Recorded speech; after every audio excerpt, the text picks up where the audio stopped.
Okay. Good afternoon. I'm happy to see you here. I'm David Thorburn, the director of the Communications Forum at MIT, and I'm very pleased to introduce today's program. Chris Csikszentmihalyi, I can't pronounce his name, I always screw it up, but he always forgives me because he knows it's an unpronounceable and unreadable name. Csikszentmihalyi is going to moderate the program and will introduce his team for what we hope will be a very exciting lightning round of demos and discussion about new developments in Chris's shop. But I want to say a word about Chris, who's been a very creative and nourishing influence at MIT and specifically in the Media Lab since his arrival here. Chris is co-founded and directs the MIT Center for Future Civic Media, which is dedicated to developing technologies that strengthen communities.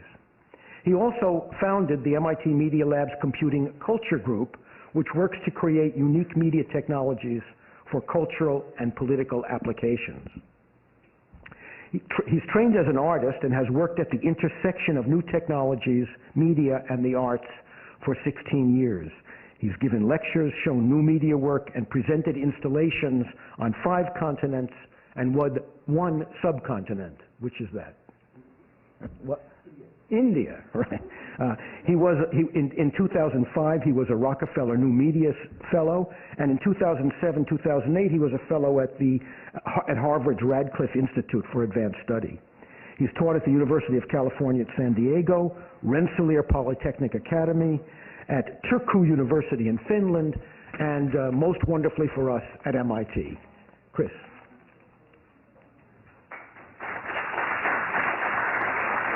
Thanks so much, David, and thanks to the entire Communications Forum infrastructure, which we're very happy to have at our disposal. Center for Future Civic Media is just starting its 3rd year in operation. And what we're going to do is a set of lightning rounds, so about 5 minutes per speaker.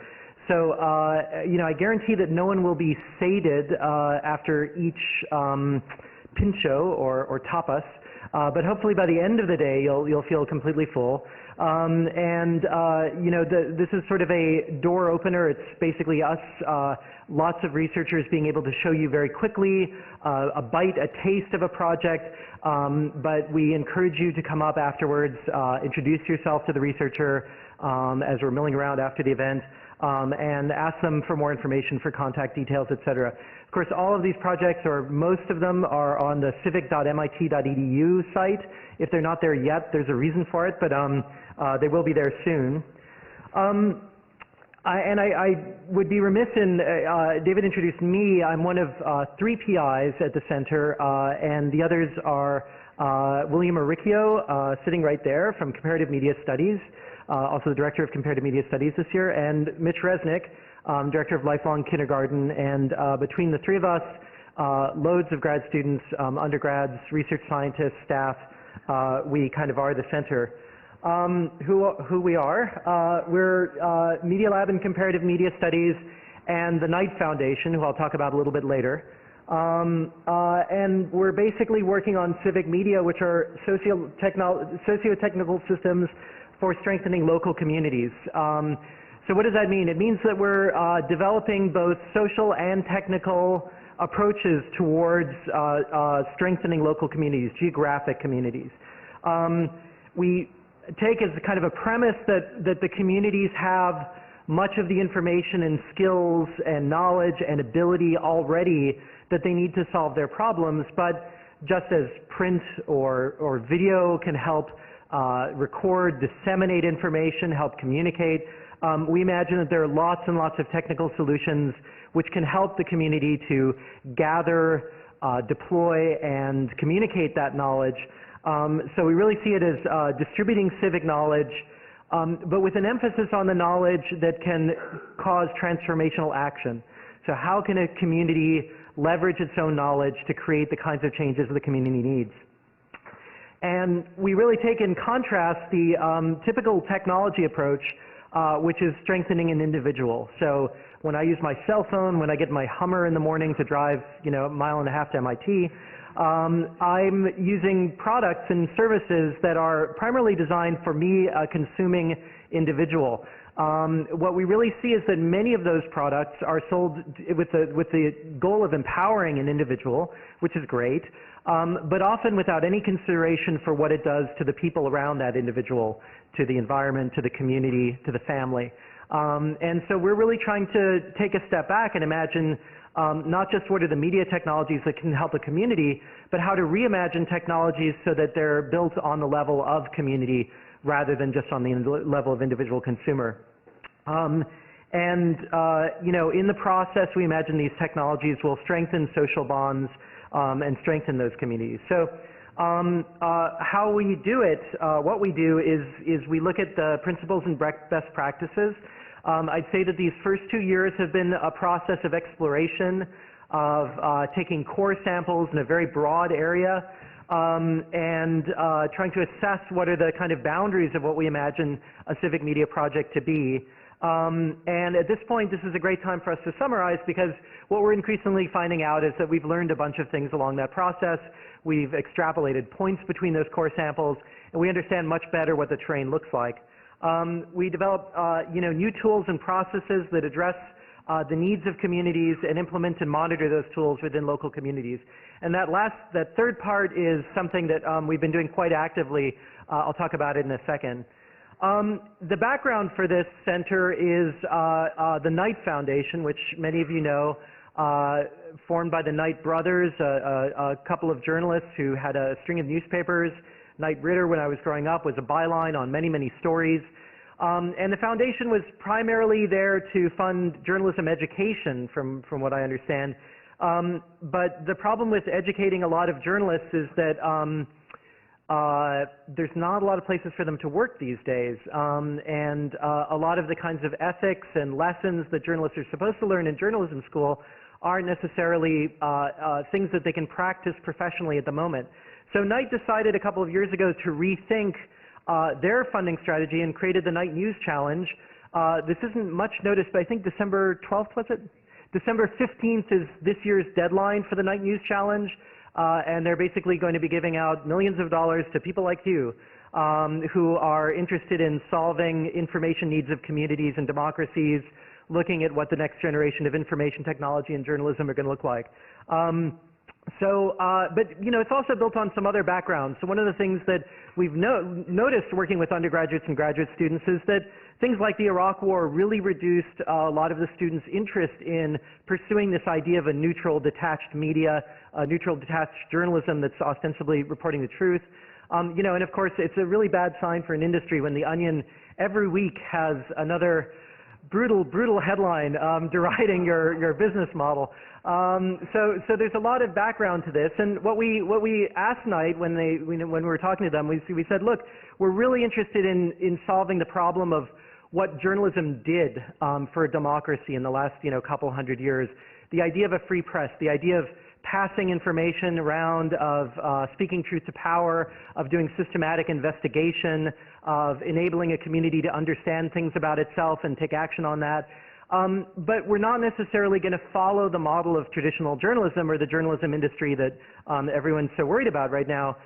And so one of the ways we do that is we think historically. So, this is Elijah Lovejoy, who was a journalist in Illinois, who was so interested in publishing papers, anti-slavery papers, that he survived not one, not two, but 3 attacks on his printing press, where the printing presses were destroyed and thrown into the Mississippi, at which point he ordered a 4th one, probably from the Sears catalog, and it was sitting in a warehouse when the angry mob attacked the warehouse and destroyed his printing press and shot him in the face and killed him.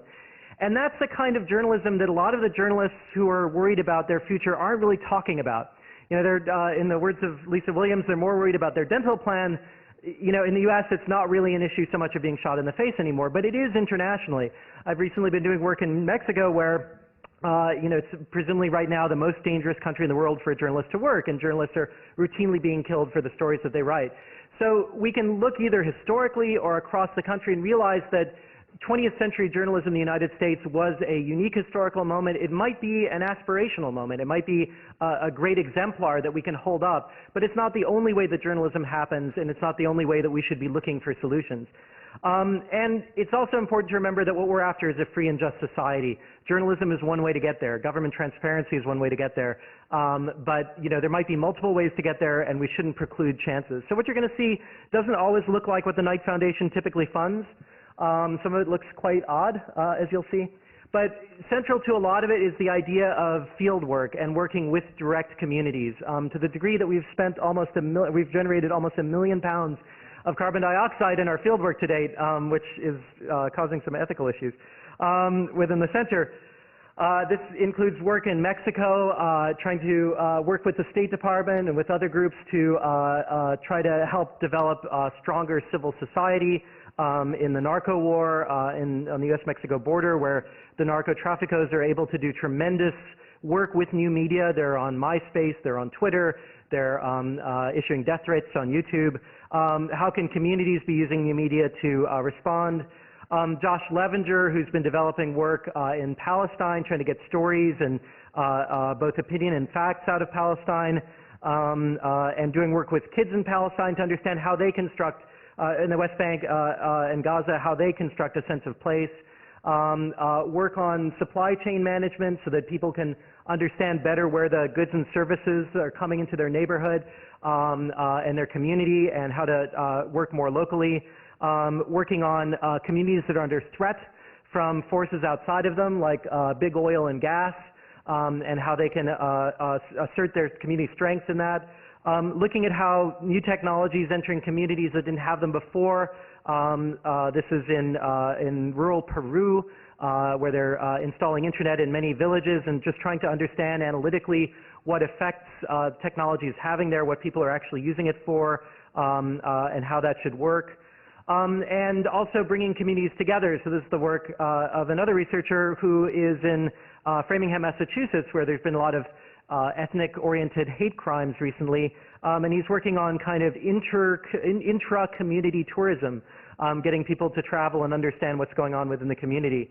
So a lot of projects like that. I don't want to preempt any of them by showing them ahead of time, but lots of different work, all of it with this kind of approach of thinking that the community has the knowledge, and how do you help percolate that knowledge up, share it between the community and with other communities. And so I said that we've learned a lot over the last couple of years. It's really come to me recently as I've been traveling and being in rooms full of people addressing some kind of community challenge, and thinking, hey, we've got an app for that. It's been a strange process where the knowledge has kind of snuck up on us to some degree. First, we felt we were bringing some things to the table, but I think at this point we have a kind of a set of lessons learned, especially through this interaction with communities. And one of them is this idea of allowing local knowledge to percolate up, but also local creativity in how the systems that were being built are being used. So in many cases, we'll work with an ethnographer, work with one of the many kind of disciplinary backgrounds that we bring to the problem to address issues in the community, talk to them about what's necessary. But in this process of very quick, rapid prototyping, we get back to the community with something, and they'll suggest very quickly, oh, we could reuse it in this way or this way. And being involved in that kind of tight cycle of development has led us to think of applications together, co-create in ways that we didn't expect. So it's not just about what kind of local knowledge needs to be expressed through information technology, but also how the misuse, immediate misuse of what we expected the technology to be used for can feed back into the next generation of design. One of the things that we thought as we went ahead was that the internet would take care of itself. The internet, of course, is incredibly good at global communications. It doesn't know whether you're next to someone in the room or 3,000 miles away from someone. And much of the internet has really strengthened groups of interest, international communities of scholars or fans, but it hasn't really worked at the local level. So when we started, we thought we would just concentrate on the local level. But what we realized is that the internet is way too powerful to ignore, that we need to be able to switch back and forth between local and global very, very fluidly. It's true that most people working on the internet are working on the global level, but it turns out that it matters very much to geographic communities to be in touch with similar communities around the world, to be in touch with data sources at a federal or international level. And so we really need to blend those two together in seamless, agile ways.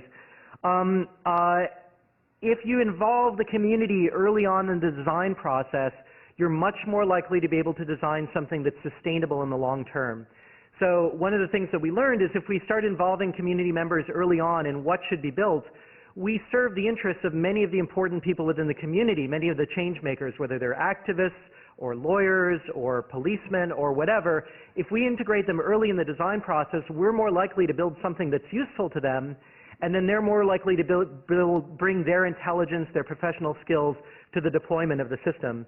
New technologies, I could go on with these, but I guess the last point maybe I'll skip to is one of the most important ones, which is that people are only interested in using the sorts of tools and systems that we've been developing if they can see an ability to change their situation more or less immediately. And that's been a really interesting thing because one of the precepts of Web 2.0 is that you need a lot of people using it in order to get people to come to it.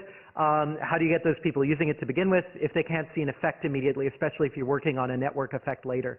And so that's a process that's been really interesting and another reason to involve people very early in the design process.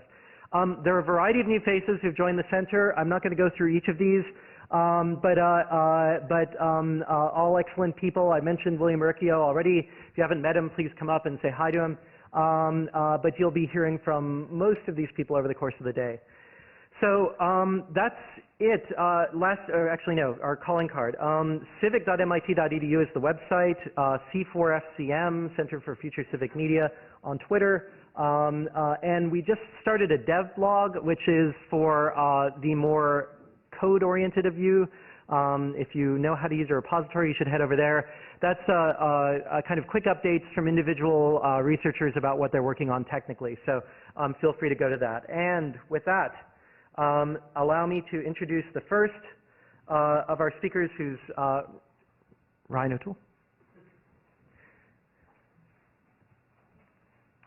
And yours is already open, is that right? Yeah, there we go.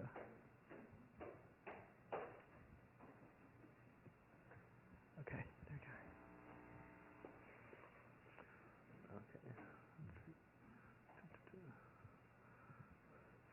Okay. Thanks to Chris for that great introduction, very coherent.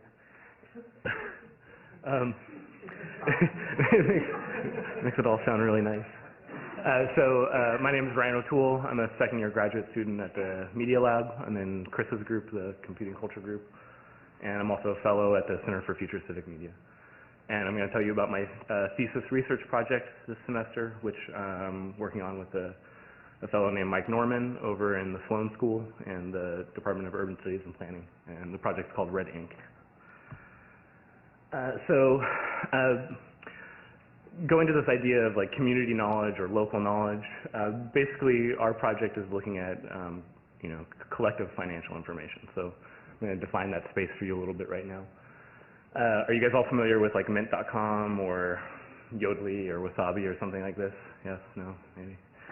So basically, these sites aggregate your financial information into kind of single view online. So if you have multiple bank accounts or financial institutions that kind of manage your different profiles, you can consolidate them all into a single place and manage it centrally. Partly what this does is produce a sort of single stream of financial transaction data that consumers have access to. Prior to the existence of these companies, people like this had access to your financial data. So your bank, your credit card company, your investment company. And they didn't do such a great job of sharing it with you, or people they shared it with are maybe people that would be like pretty questionable, like whether you would actually want them to share it or not. So at the kind of bleeding edge of this space are information technologies which try to enable collective action or collective knowledge. So got like the Point or a Groupon or a Carrot Mob that try to use online tools to organize people to kind of take some collective action for or against the company. You have like the Merry Miser, which is feeds back your financial data to you to try to affect your consumer behavior. And by like you mean it, which sort of crowdsources green ratings for companies. And so we sort of see ourselves in this space like a little bit like this guy. So what we'd like to be is the sort of metrics for quantifying collective economic power, so that we can enable this sort of stuff. because we think that, that information is valuable. So the financial information that you generate is not just valuable because it's financial data. It's valuable in and of itself as data. So what are we talking about? It's a social financial platform. So this is a way for people to share their financial data in ways that are respectful of their consumer rights and also of their privacy. So what sorts of data are we talking about here? It's not super granular, but it's basically spending at regions in different industries, so food, merchandise, whatever, automobiles, or specific companies, Starbucks, Home Depot, whatever. So what could you use this data for as a community group? So one example is a boycott. If you are a large membership organization and you're performing some kind of collective action, this is a way for you to quantify the effect of the collective action. So, Home Depot is probably not going to tell you how much money you kept from them, if you're boycotting them. But if all of the people that you have boycotting, participate in a system like this, then you can actually produce some fairly specific numbers on, what your impact to their bottom line has been. Same thing goes for local spending. You can get a constituency of people to basically report back to you, where they're spending their money, and then start to do some analysis on why they're spending their money. And or you can just use it as a group of people to try to get a discount on your beer spending. We're 200 people. We spend this amount of money, every week doing this. Give us, some kind of discount. So what is this actually going to look like? Basically, it's a web platform. There's pages, a place for people to create causes, to define some parameters around the types of transactions that they're interested in looking at, to get people to join the cause by giving them access to their financial data. And then basically our service mediates that data, tries to anonymize it as best as possible, provide some views of it, some kind of LAMP stack and open source technical details. So what are we looking at addressing? Basically, why do people want to give away this data? Will they even want to give away it? Is it too private? What sorts of incentives exist for people to participate in sharing communities? I see that Chris is about to blow dart me. So isn't this hugely evil? Maybe. We're going to try not to make it not evil. And thank you.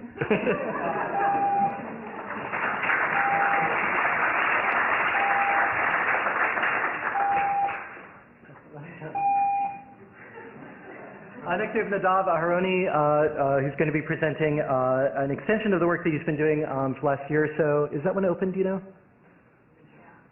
Is it? No, okay. There we go. Can we close the other?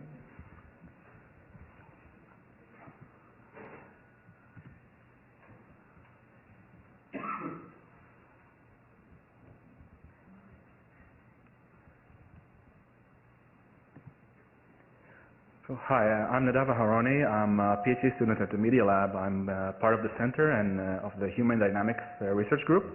I'm going to tell you a little bit about some of the things I've been working on in the last few years and about where we're going with it. So for the last few years, I've been really interested in Chris, I should get this few seconds now. I'm really interested in close proximity communication and how do we pass data to people who are physically close to us. And we have a lot of good tools to transfer things to the other side of the world, and we have many ways to do it, but we don't have too many good tools to transfer things to people here in this room if I want to give you a file. And most of these tools that today will probably go halfway around the world and back down to the same room that we're in, rather than use the devices we already have in our pockets, our cell phones and similar devices that can directly talk to each other. So the community project, which stands for Communications Unity, with the social aspect into it, is all about trying to connect devices to each other. And if two devices have Wi-Fi, they should be able to talk to each other no matter what device vendor they're from and what service provider you're using, and without censorship or any other limit in the way. So what does it mean for me? And so if you're a developer, the idea is to allow very easy development of close proximity applications. The idea is that you don't need to understand networking very well, and the idea you could develop these sort of applications with the same ease of developing a web application, for example. And there would be no need to do a separate code for different types of operating systems or different phones and things like this. And the idea is that this toolbox gives you a lot of services like logging and using your device as a sensor so you can actually measure who is physically next to you and use that later, and I'll talk about this in a second. If you're an activist, this is sort of a peer-to-peer, device-to-device way to communicate off the grid. If you think of the Iranian situation or things in Myanmar, it's a way for you to spread information between activists or between journalists and then maybe get information out of a country because it doesn't go through the centralized points. If you are living in a developing country or a grad student where you care about money, you can have free close proximity communication applications when you want to talk to people in the village or in the same university or close by. And if you're just a general user, the idea is that there'll be a whole range of applications built on top of this, which allow you to communicate, discover people around you, share information, pictures, Facebook contacts that are physically next by, and things like that. Some sample applications that I'll talk about are, I'll present two sample applications that we already have. One is called Snap and Share, which is a content sharing application, and one is called the Social Dashboard, which is more of a privacy setting application, which is a big concern in this sort of things.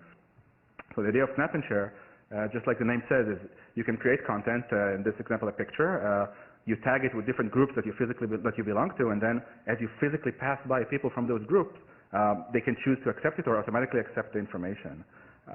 For example, if it's a demonstration or there's a sort of activist group, you can set a group called Freedom Share, and then it's enough for one person to take a picture, tag it with that group, and then physically, just with the range of Bluetooth and Wi-Fi, the picture will spread and be shared to the group, and then you have copies of it all over. And then if you look at the interface of the user, it's actually a sort of a proximity-based blog or a proximity Twitter.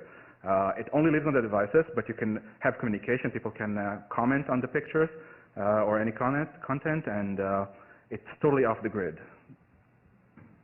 The Social Dashboard application allows you to actually see the devices that are physically around you, and with the distance actually it doesn't show you physical distance, but social distance from you and trust.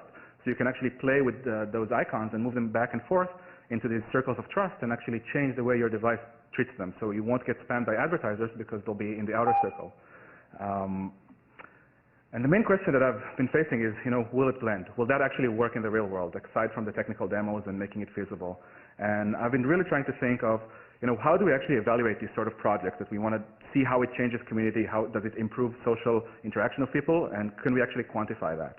So what I'm working on now is this living lab approach, where the idea is to combine community organization and civic media with a sort of experiment in the type of reality mining, which is an experiment that my group has been doing in the last few years, where you give people cell phones and they measure, get a feed of the community. This Sensible Communities project, the idea is to go into a graduate family dorm or a community and hand out about 100 phones to people that will observe the community and then will actually put applications to see how it changes the behavior of the community. And the idea is that it will run from 4 months to a year, depending on the funding that we have. And we have a lot of interesting questions that we can answer from social science questions about how communities work, what makes a good community. Can we actually improve that, and can we measure that? And we can think of things from how can our friends affect our happiness and field test. And thank you, Chris. Thank you very much. Yeah. Okay, great. Thank you. Thank you so much. I really can't believe he called my bluff. Next we have Leah Bonani and Matthew Hockenberry showing source map.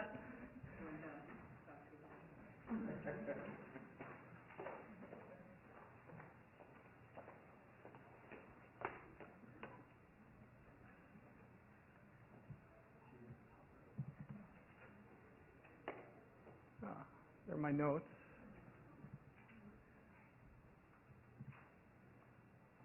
Okay, so I'm Matthew Hockenberry. Leo's sitting over there, though, just so you know he's here if you want to ask him some questions. But I'm going to be talking about SourceMap, which is sort of a software project that we've been working on for about a year, trying to understand supply chains. And we call it open supply chains because we want to sort of open up this information, make it a little more transparent so we understand what's going on. It's great that we got these little balls of water because it's a nice little visual prop. So, we got some Poland Springs water. I don't want to sell the brand too hard. But the nice thing about it is it actually does say where it is sourced, and one of the springs it's sourced from is actually Poland Springs. It's on the water bottle. But I'm looking out and I see a lot of laptops, not as many as I expected to see, but a lot of laptops sitting out in the audience. But I bet you don't know where those come from. There's no sort of laptop spring where you just pick up laptops fully formed from the earth. But, it's actually a really complex thing where your laptop comes from. So this is a supply chain of a typical laptop computer. And the amazing part about looking at this is not how complicated it is or all the materials that go into your laptop. It's the fact that this information is so hard to get. You know, we don't have this information as consumers. A lot of businesses that are involved with laptop laptop manufacture, they don't necessarily have this complete piece of information. And the interesting thing about starting to explore supply chains is you start to become appreciative of the different kinds of materials that go into the products that you're using. And so we have things like this, which is a beautiful sort of mining operation, if you want to say that, to mine tin in Indonesia. So if you have a laptop out now, it has some tin in it, there's a good chance the tin came from a mine quite like this one in Indonesia. But understanding that, knowing that sort of changes how we look at these things which we view as sort of commodities. So that's the first little mini story I'm going to tell you. I'm going to tell you 3 mini stories, and I'm not going to get darted. So source map is essentially a calculator, right? We want to do what is called life cycle assessment, allow people to sort of start accounting for what goes into products, foods, even trips are things that we're dealing with in source map right now. And once we sort of have people enter this into source map, we can do different kinds of accounting. We can do things like carbon accounting, we can do sort of monetary accounting, or we can just sort of understand the supply chain and the sort of stories associated with each part in that supply chain. So this is my big text slide, first 2, but you know, it has some of the stuff we're trying to do, but it basically comes down to supply chain transparency in a collaborative web-based system that allows different people to tackle a problem that it's really unlikely one person has the answer to. So I'm going to show you some screenshots of the not yet, but almost released next iteration of SourceMap. So if you go to sourcemap.org, the site does not look like this quite yet, but it will in a few days, I promise. So this is kind of an interesting story for a consumer perspective. So here someone comes in, they want to map something that they own. In this case, a student in a class that my colleague Leonardo teaches mapped this IKEA Solden Allsart bed, it's an IKEA bed, right? So this student actually went out, sort of found some information about where IKEA sources different woods from, sort of constructed the map. They now have a perspective about all the different ingredients that goes into the IKEA product that they purchased, right? They can take a look at the different parts like cotton or galvanized steel that go into the IKEA product. And now anyone who searches for an IKEA Allsart bed knows this is a supply chain, these are the ingredients, this is where they come from.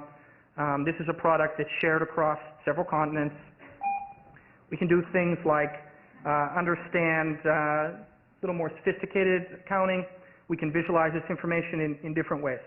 The last story I want to tell you is sort of this story about culture and social understanding. So this is, we've been doing a lot of field work. This is brewer number 7, actually, on the map here, who, these are all the breweries in the Highlands and Islands of Scotland. And right now they ship all of their beer down to the north of England to have it bottled. But because of using a tool like SourceMap to sort of understand this large social supply chain problem, this person was able to make a fairly successful argument for kind of transition. So not only does this save things like carbon, but it also, you know, showcases a local argument for a community or for a culture. So I'll skip that last slide so I don't get darted. And I'm Matthew Hockenberry, but we're building a large team and we're looking for lots of different kinds of volunteers to help out, so thank you.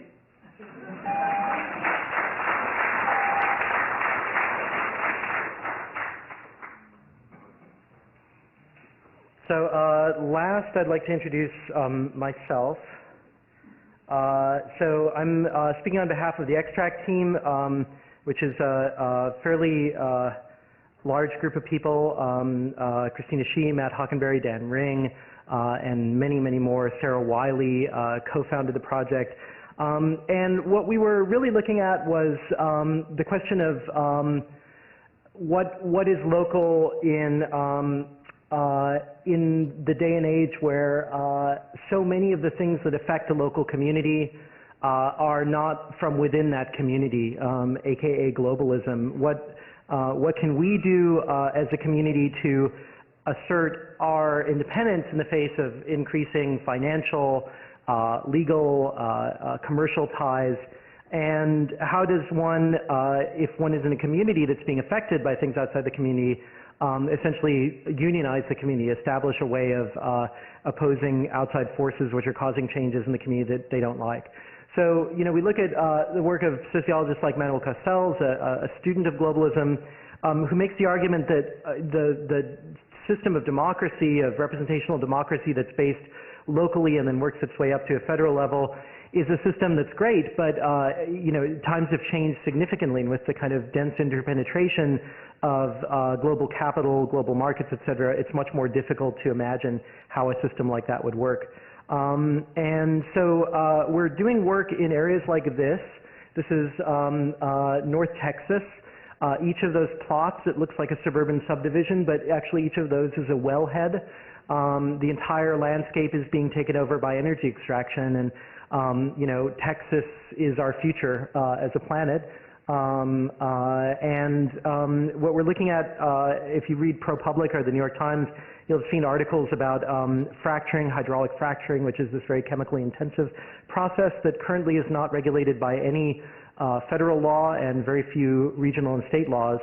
And it's causing such severe environmental damage and health damage to so many communities across the country that we're seeing a tremendous growth of civic groups who are basically trying to organize to protect their resources and their property and their health from the very dangerous effects of this fracturing. So working with anthropologist Sarah Wiley, we started working within these communities. Sarah did about 2 years of ethnography altogether, working with the communities. And just to give you a sense of the extent of the problem, this natural gas mining happens in 35 states in the US or so. And the density of the wells is so great that it more or less grinds Google Maps to a halt. That's just 1/8 of Colorado, and here we're now kind of at the block level. And you see this incredible infrastructure. So what we're doing is essentially trying to figure out what are the really key problem points for communities when they're running into interactions with this very, very strong industry, and how can we kind of help them to organize around that. And we've identified a few problems that pretty much everyone in every one of these communities goes through. And the first one is the one that I'm going to talk about now. It's a piece of software that we've released in about 3 communities. We're getting a lot of feedback from the communities, sometimes feedback we don't like. Yesterday was rough, but this is one of the first things that happens if you're a landowner and a company wants the resources under your property. They send over a salesperson called a landman, who basically comes and tries to convince you that you should sign a contract, and in the contract there are little things like you know, waiving your rights, and they'll dig up your territory, but they won't replant the trees. And a lot of people sign those contracts because they don't know better, and it's the first time they've heard of this, and they're basically, oh crap, they're basically told that they have to sign. So we basically have been developing a landman review site, a little bit like Yelp or Rotten Tomatoes or one of these Web 2.0 review sites, where these landmen are basically being reviewed by the community. And it's a way of essentially fixing global capital. You know, they basically use these landmen as free agents who go from town to town, aren't accountable, never seen again after the contract gets signed. And by developing a sort of directory of these people, we're hoping that those people will be made more accountable. And moreover, because they're free agents, the companies that they work for will be made more accountable. And this is a way basically to figure out which companies are doing better so that you can positively reinforce them, proactively negotiate with them, which companies are doing worse so that you can try to, okay, let's have a question and answer session. Here, gotta stop it.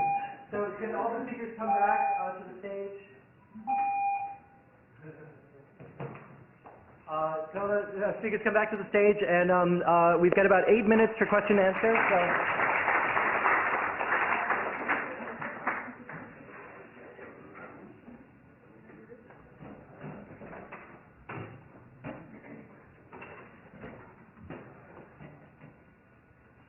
And if you're asking questions, please come up to one of the microphones. And if you have no questions, then we can go faster and less people will be hurt.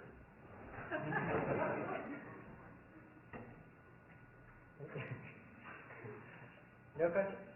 No questions? Come on. Yeah, could you come up to the mic? Thanks. For the video audience, we need that. Chris, you mentioned that yesterday hurt with the comments you got back for Landman Report Card. Could you elaborate? Sure. Yeah. So we're between versions, and we made a pretty serious mistake of not updating and debugging the old version because we've been putting all of our energy into the new version. So basically, it's a new release. It solves many of the problems. It's very hard to motivate yourself to debug something that you know will be replaced within a week or so. And some of the community said this is just too difficult to use. So, this is really critical because we've let the community down on some level. It's also really critical because really we've only released this in 3 communities. One of the people who was complaining was in one of the communities that we hadn't released it, but he'd stumbled across the site, so he hasn't had any training or instruction. So, but his opinion matters, and it also matters to a lot of people who've never seen the site who might be influenced to use it later. So we're kind of doing PR damage control right now with a group of people who haven't even used the system. The positive side is that we think actually the site's going to be very usable, and already many parts of it are quite usable. So, other questions?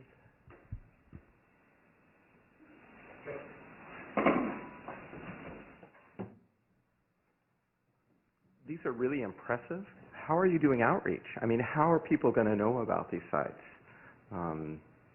You're all in the in different developmental stages, but how are the people out in the country that really need it going to know about it and then be able to use it?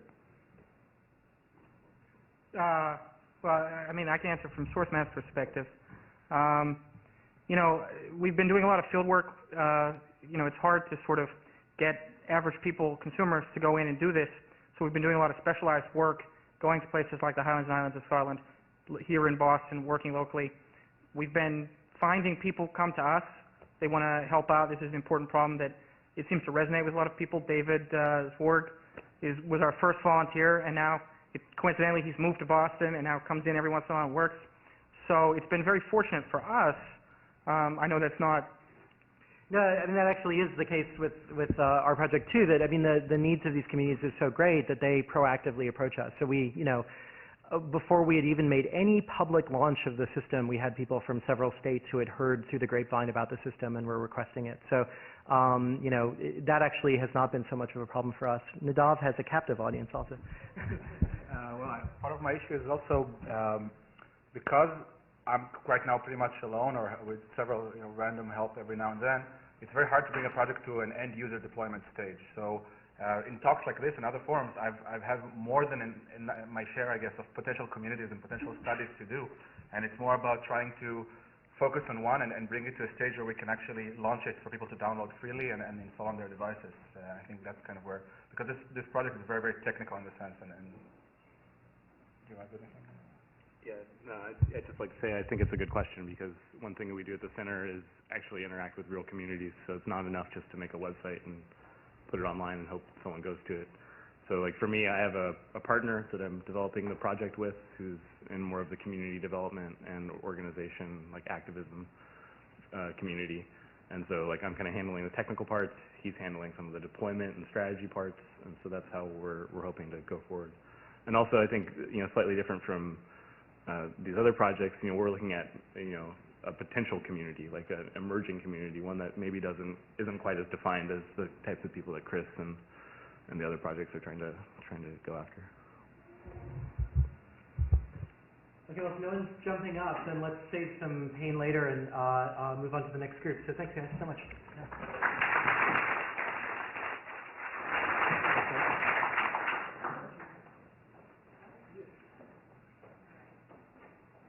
Apparently, I'm introducing the next group. So the next block will be called Rethinking News, and these are sort of more traditionally news-based projects, except sort of for this one. My project is called News Positioning System, and once I get my mouse to play nice. This is actually another tool in the extract suite that Chris was just talking about, so we work on with the same communities. Yesterday was rough for me too. But News Positioning System, well, let's just start with, we spend a lot of time at the center talking about the future of news, but I'm actually a historian by training, so I'm going to talk about the past for a little bit. When I was doing some research into this, I found that, the interesting thing is that news was always meant to be shared. So when the U.S. Postal Service first started at the end of the 1700s, there was actually a discount for mailing newspapers. So it was cheaper to mail a newspaper than it was to mail a normal letter. So people started actually mailing around newspapers as if they were postcards. This is called transient newspapers, and people would do things like send a newspaper as a memento from home to someone who is far away to remind them of what was going on in their town, or when someone went to an exotic faraway location, they would send a newspaper back home to prove that they were there, or to prove a kidnapping date or whatever. But this was a really interesting practice that actually evolved beyond the control of the newspaper industry, because people would start writing notes, and sometimes this was commentary, underlining an important passage and writing notes about that. Other times people were just taking advantage of the discount and writing letters. So to the point where Congress actually had to pass a bunch of laws that said, underlining a sentence is okay, but underlining individual letters in a sentence is not okay because that's cheating the system. And even today we see the remnants of this social system of news in tools that we use all the time, like Google Reader or Delicious, where you can share news articles with your friends, provide commentary on them, and it's sort of a group activity. So in our travels for Extract, we work with communities all over the country, and we saw this a lot, this binder of crazy, news clippings. And it was interesting because this is a system that we sort of we wouldn't think to use, but was very, very important in a lot of communities. These clippings came from local newspapers and from the New York Times, and they were clippings that were relevant to whatever issue the organizer was trying to get people excited about. And they found that this was really an invaluable tool for getting people to realize the extent of the problem. But as you can tell, there are a lot of potential limitations with this sort of medium. For example, it's hard for one person to do all of the collection. It's also hard to search or browse this in any way other than chronological order. And most of all, it's easy to lose, but it's really hard to share. So if, another community, for example, if the Colorado organizers wanted to duplicate this for people in Ohio so that they could learn about some of the problems that have come up in their community, it's almost impossible to duplicate this easily. The people we work with have also adopted newer technology. So this is a screenshot of my inbox with a mailing list that a lot of the organizers all over the country are on. As you can see, a lot of the subjects are just show that the emails are just forwarded articles from the New York Times, or so-and-so published a piece about this, and discussion really is organized that way. But even though this is, significantly more high-tech looking, there are a lot of the same limitations. So, it's still hard to get a new person caught up to date, and it's still hard to search. So we decided to create a tool that would make this easier. Just so you know, as Matt said, there's a new version of the site. It will be up soon. It's not right now. But the screenshots are from the newer version.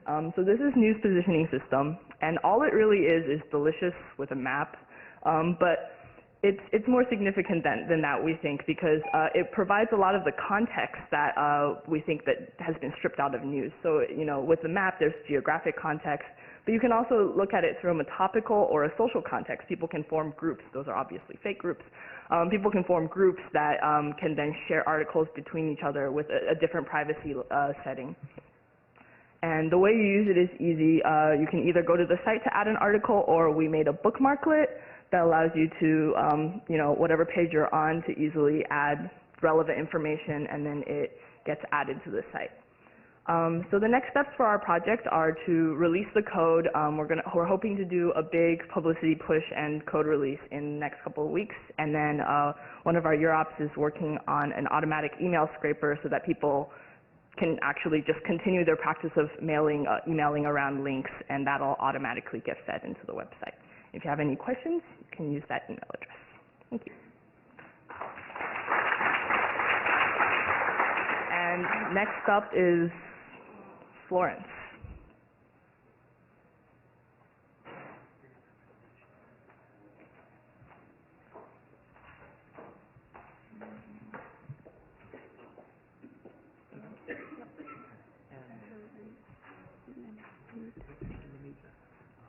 So the website is open. Website is open here. How do I get to it? Where is this? I just exit and then. Okay. I'm just going to bring this up and then show. So I just click on Safari. There we go. When I just escape, To play up here, and then yeah, you're going to hit escape and. to play. Where is it? You can put on play now. Well, almost there. Almost there. Okay, so my name is Florence Galles. I'm a second-year graduate student in comparative media studies and a research assistant at the Center for Future Civic Media. And here at the center, I have been looking at the news industry, which, as you know, it's in dire condition, especially the print media. Lots of problems and challenges, the quality of news, how to integrate technologies, new technologies into the current models, sustainability, how to come up with a sustainable business model, free speech, cyber rights.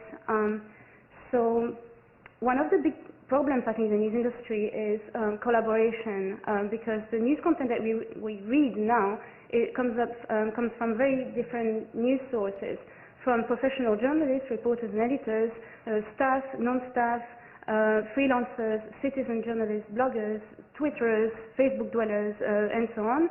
So how do we come up with high quality, original reporting? Very often you get these kind of situations, or even this, within even the same news organization. Maybe it's a little bit extreme, but so I came up with the idea of designing an open source, OpenPark, it's an open source news reporting toolbox for collaborative, synchronized or simultaneous coverage of hyperlocal, national and global news. So it's a new platform for collaborative online news production, and you can find it here. That's where we are going to go right now. At openparkmedia.mit.edu. So hopefully, and it doesn't show. So I still got to Safari probably. It was supposed to appear. Okay. I'm not going to do too much navigation because I'm kind of technologically challenged, but so this is our homepage, and basically the idea is that you have one national story, for instance, or issue, and then reporters covering it from their state, cities, their location. And at the end, you put all their reports together, and you end up having one national or large-scale story or issue covered from various local different perspectives. And it's, as you see at the top, it says it's an open source collaborative one-stop place for new media professionals, users, and watchers, meaning that it's both for skilled and non-skilled people. So it's a kind of toolbox where you can actually learn how to report the news. So the citizens, citizens and people in the communities can learn how to report their news by using this. It has all the tools. There is a section. It's a code of ethics for collaborative journalism that I'm currently developing, how to deal with all the new media tools like Facebook and so on, and when ethical issues comes into play. It tells you, what the good standards would be. There are tools, if I can reach it, I'm not sure, I don't see the mouse, but anyway, the tools are actually proposed tools, how to use Facebook or, social networks, Twitter, to cover the news, and maybe in new ways. You can propose a new tool also to report the news. We have 4 case studies that we have started. The first one is international relations, so US-Russian relations. There's a local angle because we are looking at the Russian diaspora here in Boston, what they think about it. So it's all out there. We have started this semester with journalism students from Boston University specifically.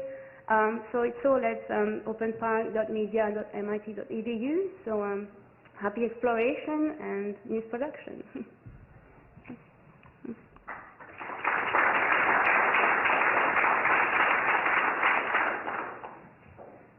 Next we have Dharmishta Rood with Populous.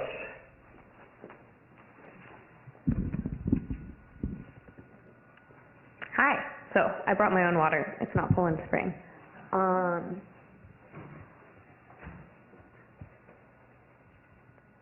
Hold on. This is complicated.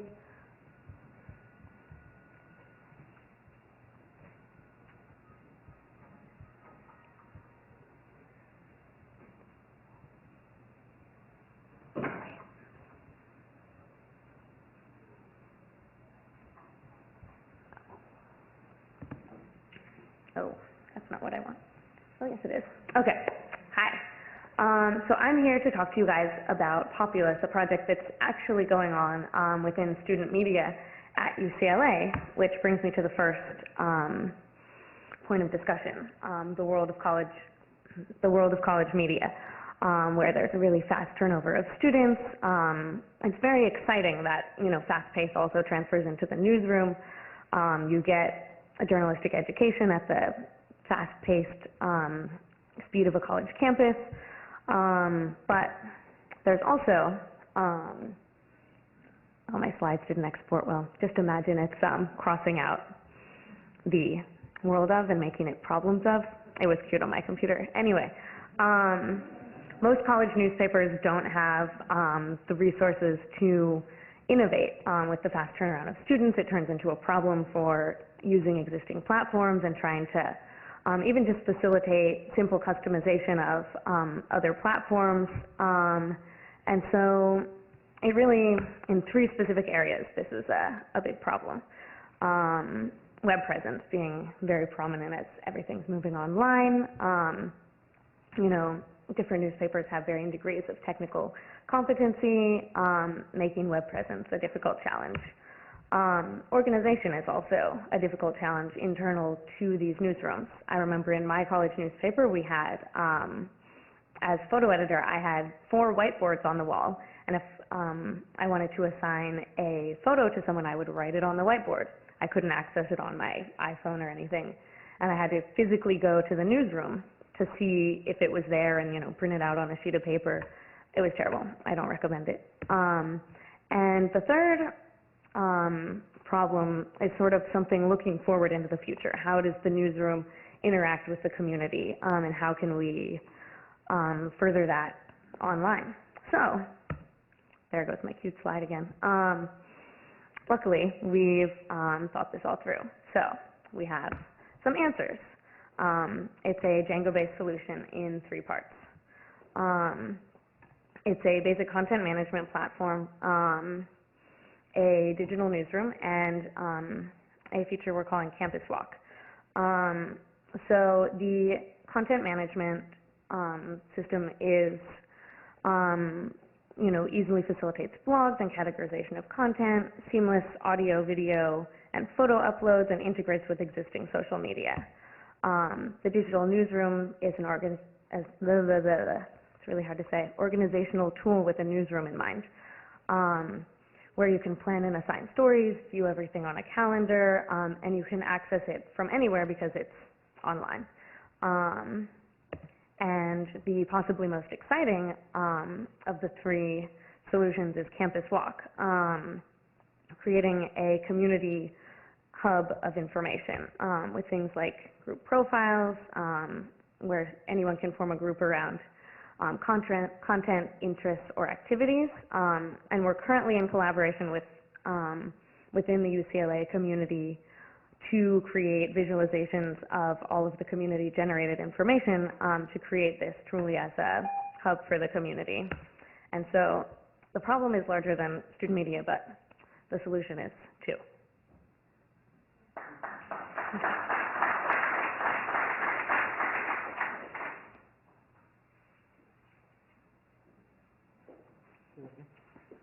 Sure, yeah.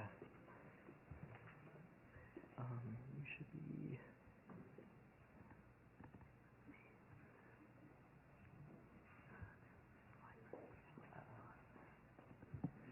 Okay, next we have Lisa Williams with Place Blogger. Hi everybody, my name is Lisa Williams and I run Place Blogger, which is the largest searchable index of local weblogs. And I'm probably the only person in the history of history to actually try and scan many thousands of views every day, but every day that I get up and do that looks more and more like a real wire service, only with many, many more cat pictures. Now, it's interesting that this is happening precisely at the time when the rest of the industry kind of looks like this. There are so many of these, we can't even really keep track of them. And that leaves the rest of us who actually care about civic news and information with this decision. We can either do this or this. Now, I think it's actually great news that thousands of people have decided to start their own online citizen journalism local community sites, but a lot of times that's not really in response to sort of shrinking newsroom capacity. It's in response to the communities that they live in, which they feel are really bland, big box, it's the same everywhere. And so what can you blame that on? Well, let's take a look at Boston, though, first. I mean, in Boston, probably some of you recognize these buildings are right over, they're right over Starrow Drive, and they have this interesting gnomic sign over them that taunts the people who are stuck in traffic, that says, if you lived here, you'd be home now. But this doesn't look particularly home-like. I mean, I've seen more homey cell blocks, right? 100 years ago, this is what it looked like. So how do we get from here to here? Well, I can tell you who we can blame it on. We can blame it on Vegas. There's a really wonderful book called Learning from Las Vegas by Stephen Isanor, and if you're interested in public spaces, I really recommend that you read it. He basically makes, I think, a very convincing argument that the pioneers of public space in America in the last half of the 20th century was really Las Vegas. They made all these buildings that basically their purpose was keep the rain off you and hold up signs on the outside. And in this time, what's happened in Las Vegas did not stay in Las Vegas. You know, it kept creeping across the land like, you know, huge, like nasty big box kudzu, right? And so in response to this, people wanted to find out what was authentically theirs about the communities they lived in. And just in the U.S. alone, we can find more than 5,500 of them. Now, to give you some sense of scale, there are only 19,000 named places in the United States. Okay? That's somebody getting to almost 25% penetration in, what, 5, 6 years? That's amazing, but it's really kind of understudied and underlooked at. Right? So PlaceBlogger is sort of an astronomical observatory for these guys. Now, the other reason why it's really good to have this distributed news core is that a lot of our problems are distributed. To give you an example of this, you know, think of the foreclosure crisis or global warming. I mean, with global warming, it's really hard for a conventional newsroom to cover this. I mean, what are you going to do? Interview every penguin? You know, to give you an example of what happens when you can't do distributed news, I'll take a story like this. Some of you probably remember the package that the Washington Post did on the treatment of veterans at the Walter Reed Army Medical Center. They won a very well-deserved Pulitzer for it, but they had to go in and make individual soldiers stand for all soldiers, and that always ends up with a scene like this. You have some weasel behind a podium saying, this is just an isolated incident. And there's not a darn thing you can do about it. But now there actually might be. You know, you might actually be able to ask the question and actually answer it. Well, okay, there are upwards of 6,000 returning U.S. Service personnel who will be amputees as a result of battlefield injuries. I got a simple question. How many of them have been issued their prostheses by the VA? Simple question. I'm not asking you to go to the moon. But a conventional set of news gathering technologies finds that really hard to answer. So what we can do now is turn stories into signals. And before you start to think that that's impossible, we do it all the time. Okay, that's what box scores are about. That's what stock prices are about. And ask yourself, if I can know the stock price of Apple every single minute of every single day that the market is open, why can't I know about other things that are important to me, like about the environment or medical care or whether my neighbor is being turned out of their house? Yikes! And, oh my God, I'm not going to get darted. So that'll be about it for me, and thanks very much.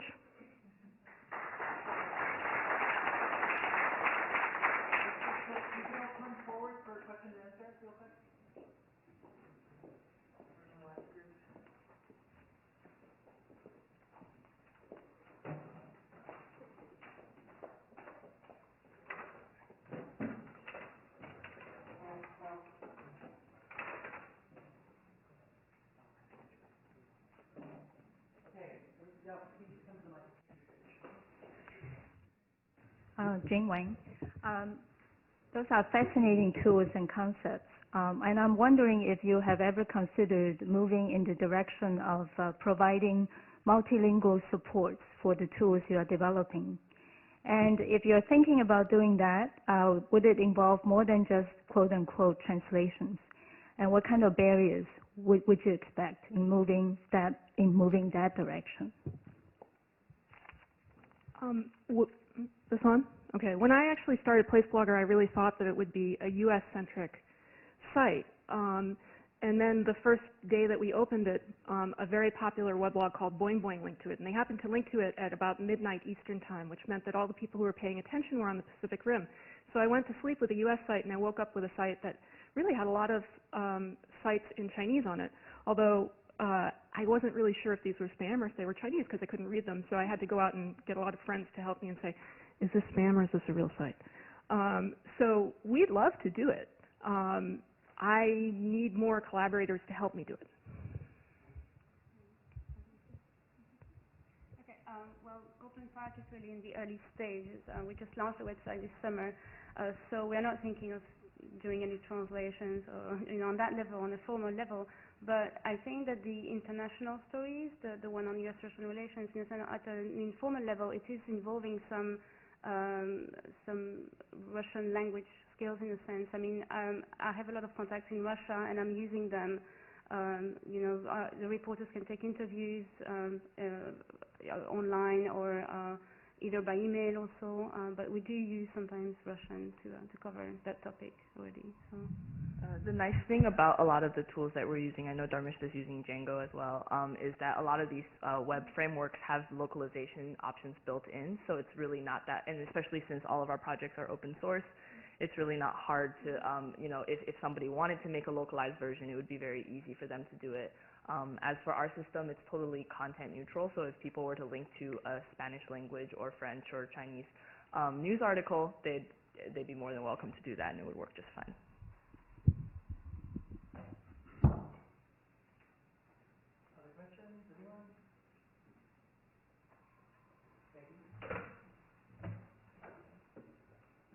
Thanks a lot, Ian Condrey. Really interesting presentations. It struck me that traditional journalism and news media is having such trouble, and that there is such excitement around the blogging and sort of independent journalism world.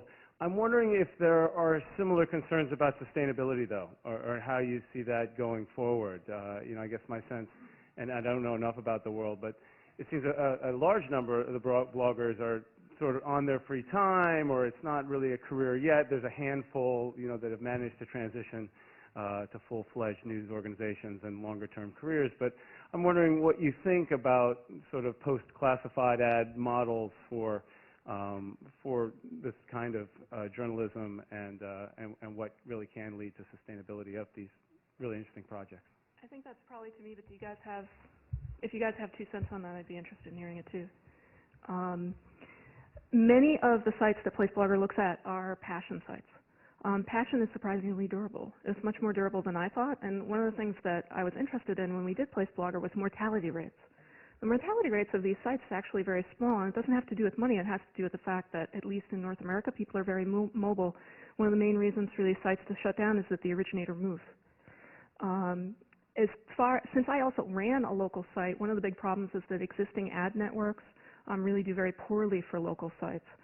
So the ones that do well tend to have population area of greater than 100,000 and an intact downtown, which isn't necessarily true of every community. If you don't have mom and pop businesses because they've been driven out by chains, then nobody's going to advertise with you because nationals aren't ready to advertise with small sites, can't take the time to do it. So there are sustainability issues, but there's also huge amounts of volume, right? I keep waiting for it to go away too, and it's just not going away. I had a couple of thoughts just from the college media perspective. It's a little different than just a newspaper in a town because there's things very specific to schools, like their sports teams, or if their art program is big, or even just events, big events on campus. That draws in a readership. And there's also local businesses in the surrounding college area that obviously aren't all taken over by large corporations. So with those 2 specific audiences, it's obviously going to be an experiment going forward with what happens online with college media, but we're hoping that by generating a connection between the community, both for businesses to be able to access and be a part of, and the student readership, that somehow a correct blend of that could at least help things a little going forward. Yeah, in relation to OpenPark, I have to say that I agree totally with Professor Condrey that to have a working business model is absolutely essential for these projects to work. And actually, OpenPark doesn't have one yet because it's in its early stages. But I agree also with Lisa that passion really is a key driver. So I personally would promote, I mean, Open Park is worked on by volunteers, it's on a voluntary basis, but I personally would support what you probably would call the freelance system, where you pay per product, per news production. So you pay per story, and I think it's the most probably motivating way to do it. I think the other thing that's important to remember is you're essentially looking at startups, right? Most startups fail, okay? That's true of these guys too. And I think that we could look at them and try to compare them to existing operations often that have been around, like the Boston Globe that's been around for more than a century. And they're just going to look so tiny and so different. But, you know, it's, let people start up things. Some of them will survive.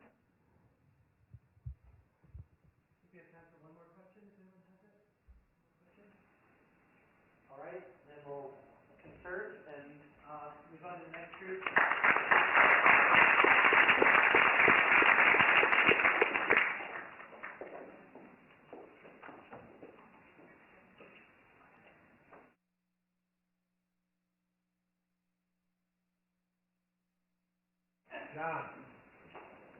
So the next section is called subjective mapping. Mapping, of course, is a huge aspect of websites right now, thanks to some APIs like Google Maps. But for everything that mapping, as we know it on the web, reveals, it seems to obscure other issues of locality. Those maps all look the same no matter where you're going. And so these are approaches of highlighting the local in interesting ways.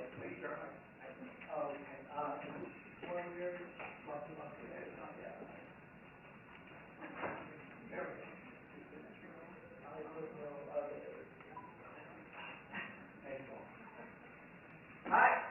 There's no mapping actually in this, but it is about sort of local geography, people's thoughts about local geography. So I want to talk about lostsinboston.org. That's not very extreme. It's right behind you.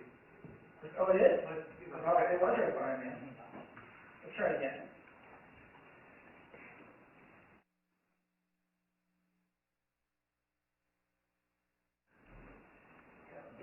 Oh, much better. Okay, thank you. So check this sign. Okay, this is on, for those of you who know Boston, this is on Huntington Ave. If you're sort of oriented towards facing downtown, right next to Mass Art. And you can see the sign sort of calls out the key arts institutions in Boston, right? It's got that, it mentions Mass Art, it says Isabella Stewart Gardner, it's just one block over here, and then 4 blocks from there is the Museum of Fine Arts, and then another 4 blocks of Symphony Hall. She kind of lays it out. You might think that, hey, after 5 terms of mayor, we finally got the idea that the single biggest problem in Boston is that people can't find their way around. But that's not true. He didn't get that idea, and in fact, the city had nothing to do with this sign. In fact, if you look, it's not even on. It's not even on city property. This is sort of colorized to show you that the red there is the city part of the sidewalk, but the green is the Mass Art part of the sidewalk. This is actually cited on Mass Art. It's cited on private land in a very public place. And not only is it on sort of private land, but it was really sort of private design that went into doing this. It wasn't some big signage bureau that decided, hey, what are the important things to call out here? It was a local community. Here's Bridget, a student in Mass Art, who actually came up with the winning design for this sign from a small competition in a class. And her class decided what is actually the key places to be calling out around Mass Art. So this idea that sort of Chris alluded to earlier of local communities, local neighborhoods, using local assets and local know-how to solve a problem is what Lost in Boston is all about. There's a website that blends all those things together to bring some sort of more global visibility and maybe some more global sponsorship. But at the end of the day, it's all the local communities that decide what goes there and where these things go. We got the first sign up just a week ago, and we are sort of rolling this out. The most interesting thing to me about this is the way, is sort of the model. In fact, that seems to be working pretty well, just getting one sign done. has got lots of people that talk to us who basically tell the same story so far. And the people I've heard from say, wow, we've got this massive signage problem in our part of town, and I've pretty much killed myself trying to get through public money to fix it. And so the aha insight is, hey, guess what? Maybe you don't need to approach it that way. You can approach it in a much more local, in a much more local, community, thought-about-driven approach. Thanks to Ray Plant, who did the design the work on the site, and then Mass Art and Urban Arts Institute are collaborating on the project. And if you have a site, or if you want to sponsor a sign, or you want to design a sign, you can go check out the website at lostinboston.org, or email me info@lostinboston.org. Thank you. Do you want to quickly mention the second one? That's the next one. Okay, the second one. Yeah.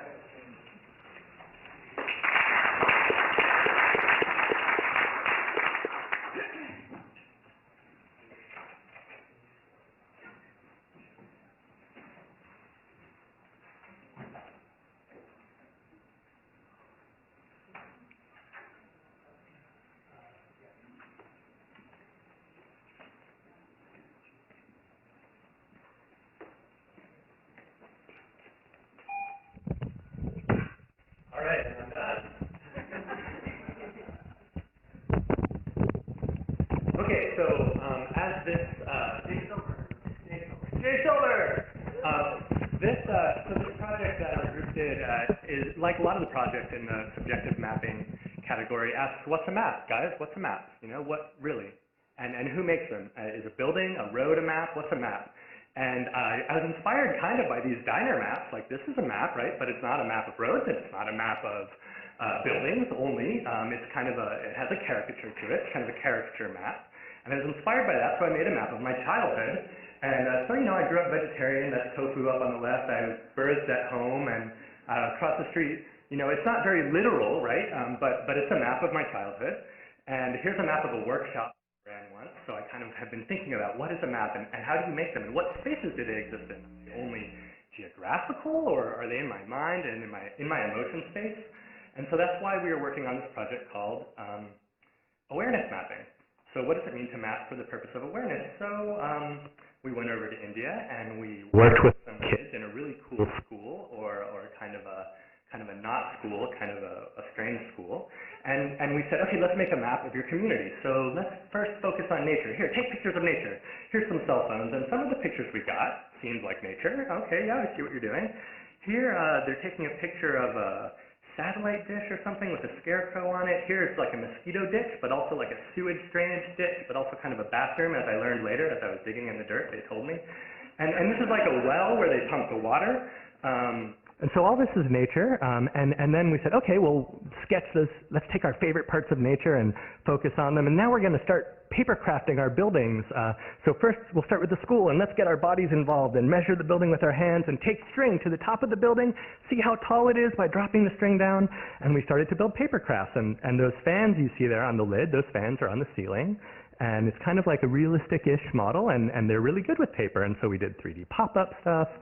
And we related this a little bit to Google SketchUp, but then there's this question of how do all these things interrelate?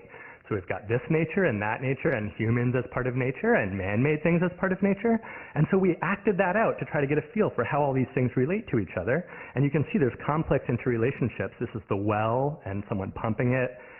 We really got viscerally involved with how are things in motion? When things are moving in a map, how do you represent them? And they drew diagrams. Oh, well, the cow goes to market, but then we have to take the product back home, and how is it all interrelated? And we thought maybe we can have a moving map.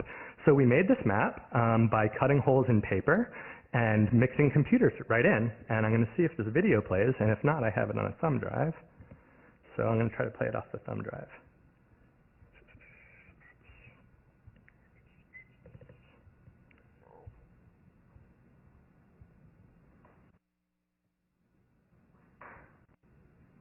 Okay, I don't have any sound, but that's all right. So here you see a breakout of the map, and here you see the entire map put together with computers woven into the paper. There's a bare Nokia N810. In a second, you'll see actual, like a classmate woven in behind the paper, kind of crafted in. Here's a story about, for example, like the story of the chicken and where it goes and how it interrelates with the other parts of the map. And what we did actually after this is we broke all these pieces out of the map. So we didn't just leave them in the classroom. We said, let's break these mobile installations and take them out into the community and run around and show them in your houses and install them on your walls. There was a tsunami while we were there, so we're like, oh, well, let's cover tsunami stuff. What happened with you in the tsunami? Oh, well, my house got broken down. Okay, well, let's install this as an interactive panel woven into your bricks, and let's kind of like cut right into the dirt and install this kind of thing about that one picture that guy took earlier of the mosquito ditch, which was also a sewer, which was also all of these things. Actually, here they're installing that exact piece. So there's kind of the ditch, and then they're like, kind of in this next scene, they're literally crafting the computer into the dirt. You see the edges of the paper are kind of meant to look like the trash itself. So I guess a question that I bring to you is what is a map? And with the 30 seconds that I seem to have left, I will show you one thing that may or may not be a map, and I'll let you decide. This is footage taken in Bangalore.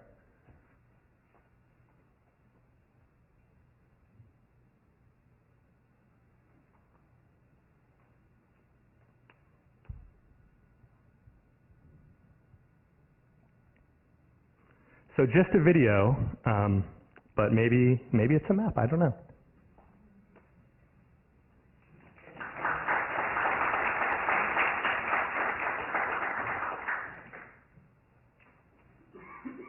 And last of all, we have Jeff Warren with Cardigan.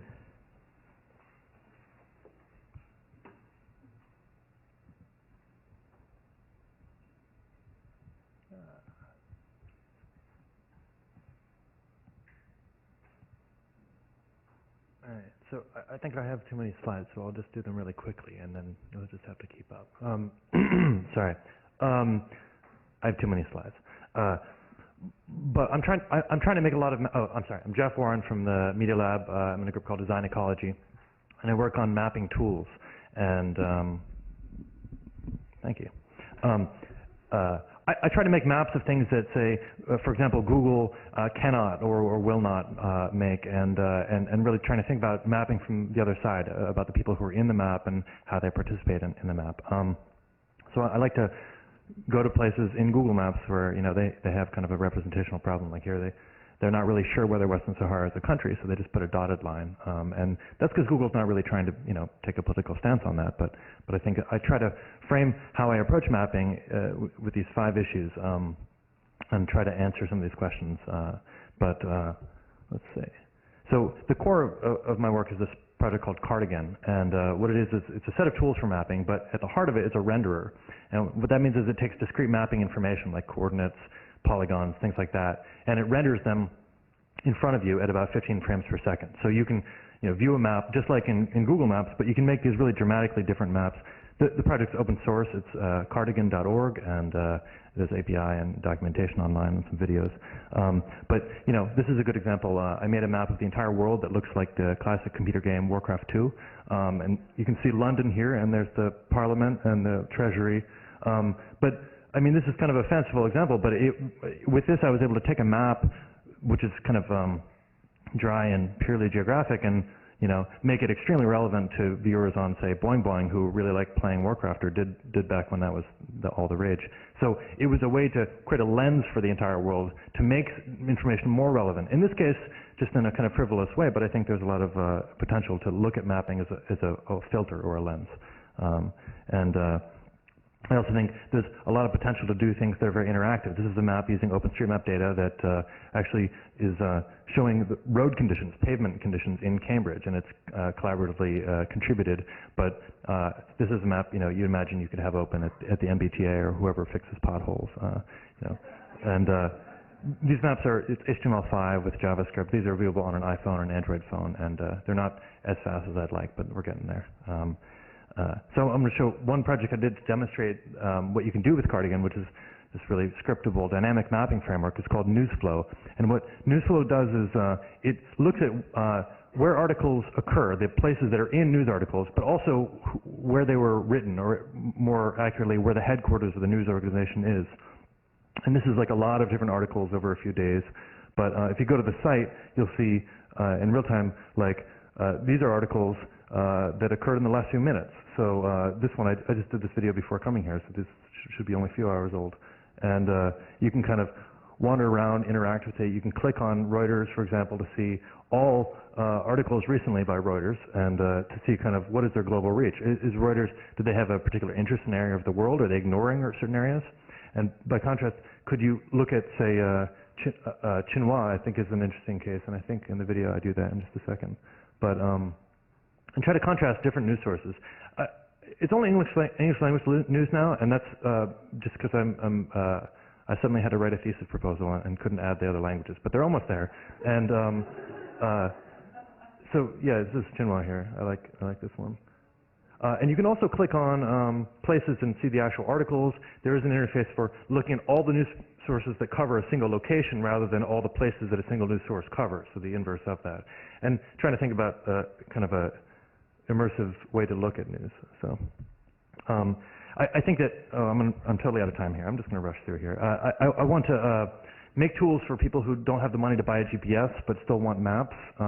I think places like this, which I'm hoping to visit in January, this is on the outskirts of Lima, Peru, they have a need to express their geographies. They're informal geographies. They're not legalized. They don't have deeds to the land, but we can use very inexpensive techniques. I'm looking at how, people used to use sextants, and can you automate a sextant reading using a cell phone?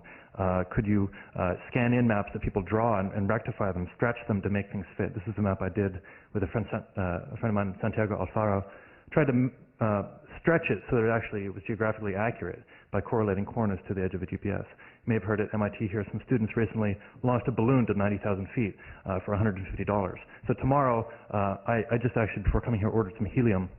And tomorrow at noon in front of the Media Lab, we're going to try to launch a balloon, but on a tether, and just use it to take pictures from above.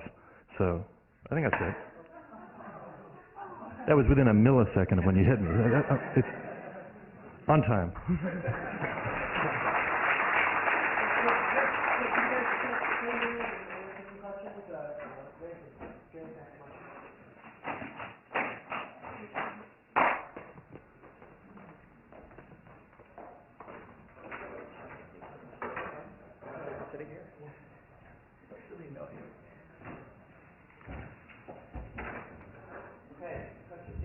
Hi.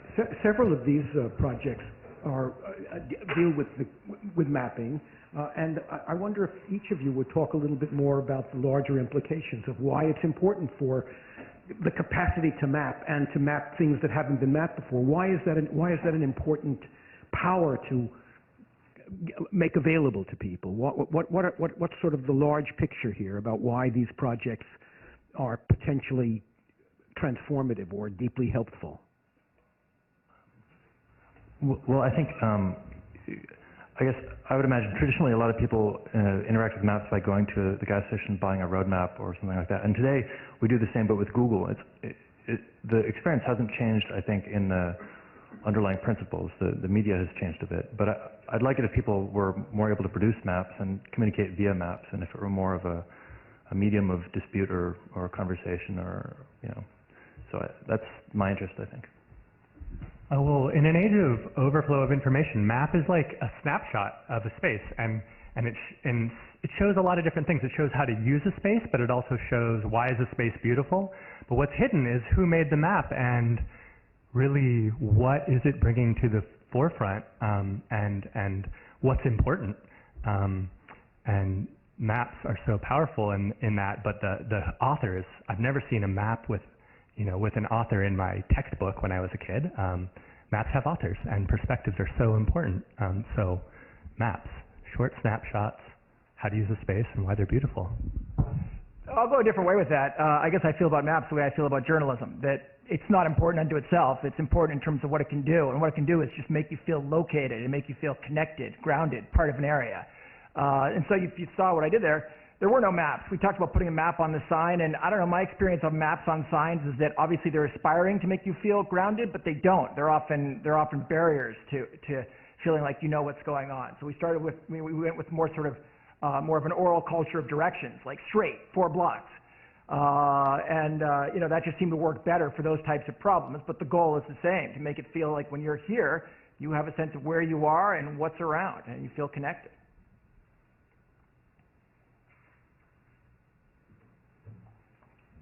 I'll ask the same question that I asked earlier, but I have to put it in context. I'm a mapaholic. I love maps. I have a huge collection of them. I'm also part of a group from Pepperdine, from Los Angeles. So the questions that I ask are, how do we use them or know about them in Los Angeles? How do we spread them? I think all three of you, of what you're doing, actually, and the journalists too, are doing really interesting and important stuff, technical term. How do we take that and then spread it out in Los Angeles and then kind of send it out, as they said earlier, with the photographs and being able to spread it out to other people, because it is so important. Well, this won't completely answer your question, but just to take the viewpoint that I think needs to be championed more often is maybe these things can be rolled out virally more easily than stamped out industrially. So maybe if you love it, absorb it and retransmit it, obviously. But just to point out that, rolling these things out and spreading these things can be like oral tradition, absorbed and retransmitted, but that's just a small part of your question. Yeah, actually, I completely agree with that. I mean, I'm sort of old style about that. I think that, interesting ideas can spread themselves. Just based on our approach to sort of getting something in the ground, we're seeing that other people are seeing it and it's growing. You can ask me again in 2 months whether it's completely stopped dead.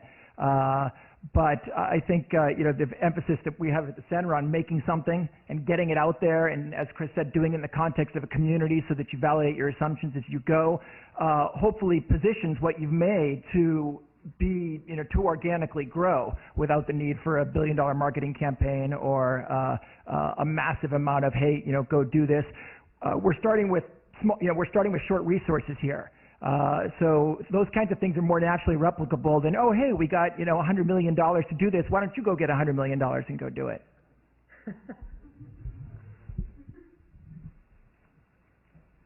Thanks. It's a good question. I'm curious. We all sort of have map grammar that we've grown up with about what maps are and what they're good for, and when you don't go to a map. Have you had any experience from your users? Are they okay with what you're doing? Are they confused? Are they there with it? Is it a stretch for people to think that way about maps?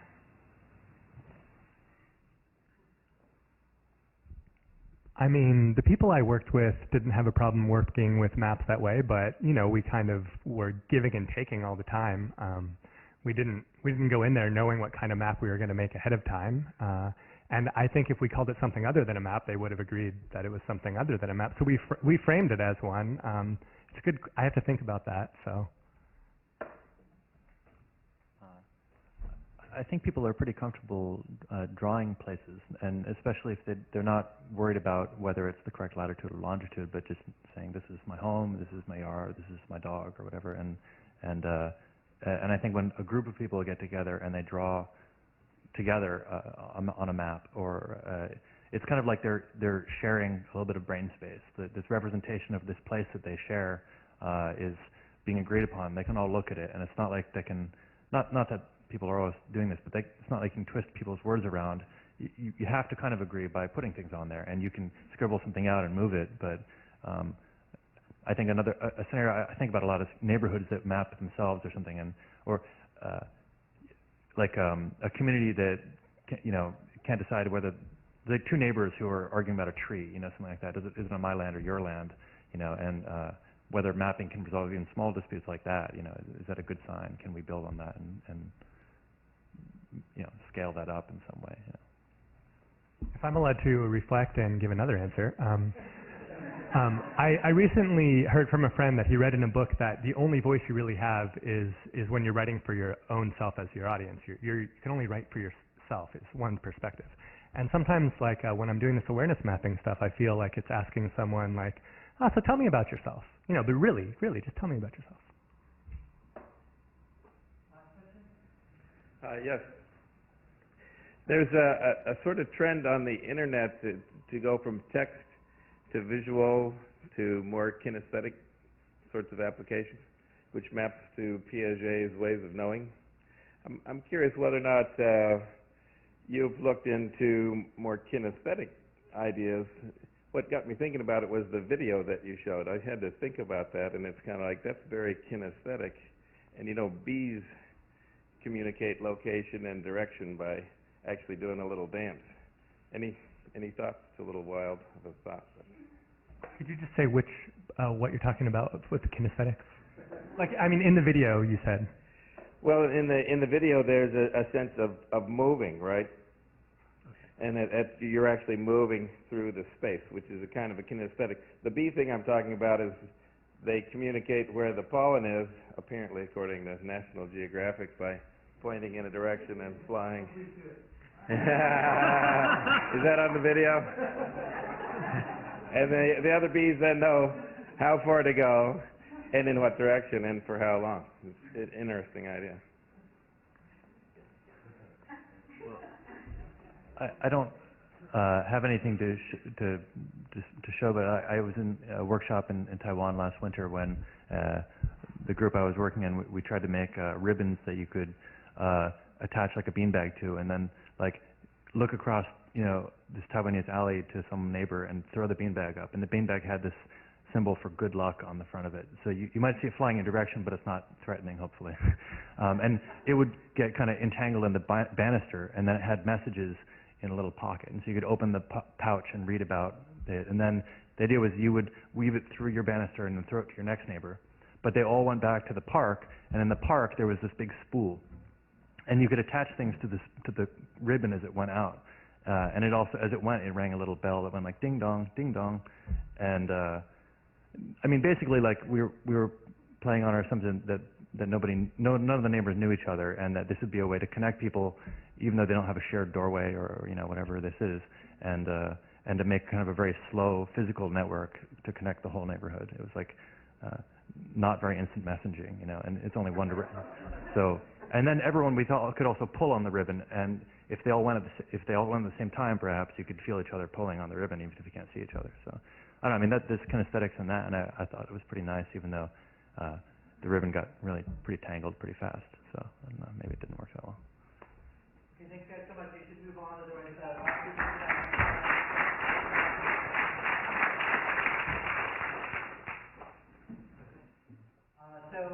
Next we have Josh Levenger, who's going to be showing virtual Gaza. Is Josh in the house? Oh, there he is. If it had been a snake, it would have bit me. Okay. This cluster is called Crossing Borders, but it's actually also about mapping, so you're not out of the woods yet. Where did the... Okay.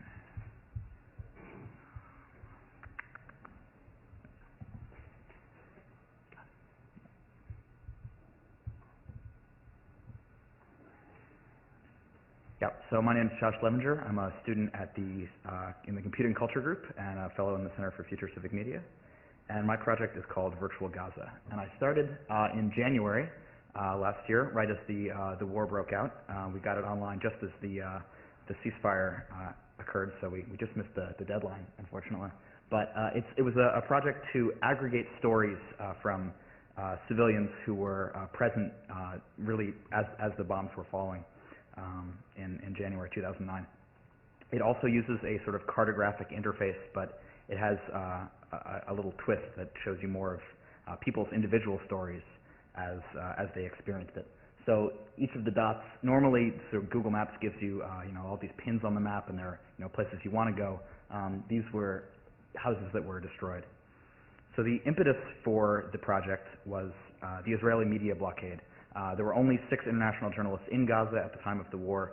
No more were allowed in once the bombs started falling.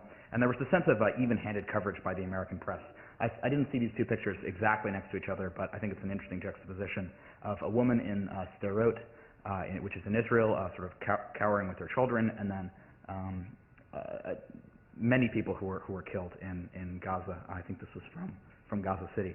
So the media sort of presented both sides as if they were equal actors when there was really disproportionate destruction on one side.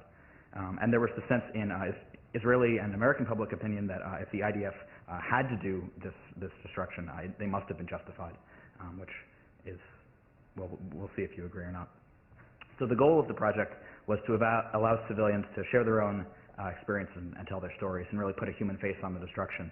and on the reconstruction as it progressed, which has been quite slow. But we grouped the checks by region, giving a sense of sort of what each neighborhood was like, and the tagline of the project was to break the information blockade. So the implementation was a collaboration with the Harvard Alliance for Justice in the Middle East. It grew through a literal social network. Chris introduced me to someone at Harvard, and she knew someone in Gaza, and they knew 10 people, and they knew 100. So it grew. We collected 77 testimonies from 29 authors, mapping 32 neighborhoods in 5 cities.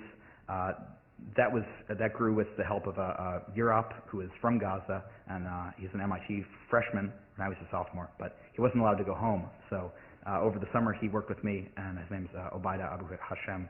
His help was invaluable because I can't read Arabic at all. So we allowed people to upload their own stories and videos. These are some of the contributors. And this is a short video sort of walkthrough.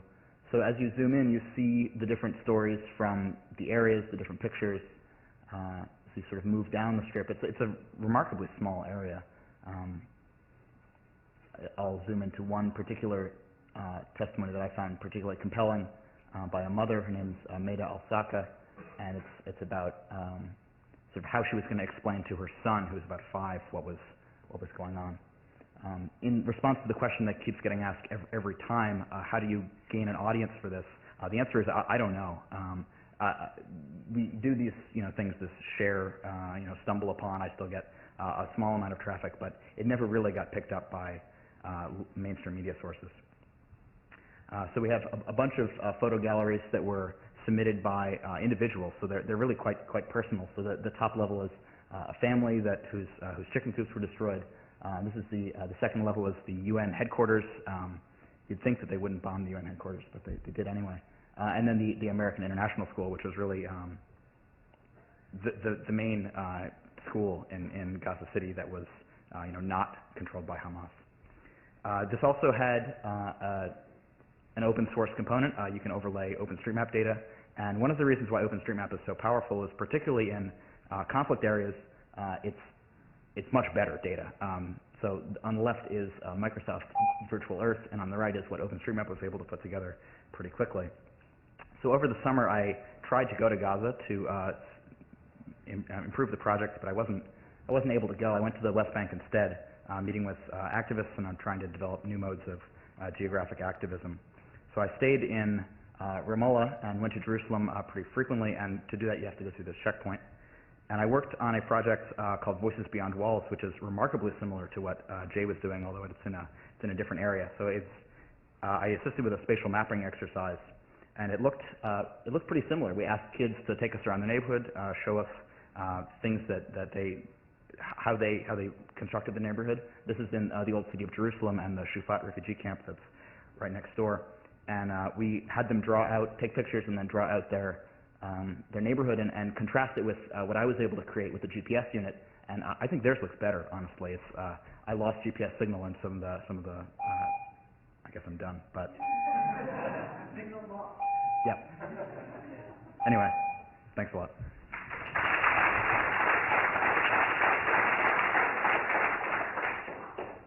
Now let me introduce again Rick Borovoy with a project called Microtourism.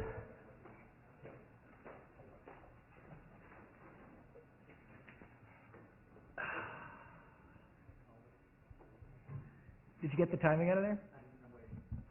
We're going to see.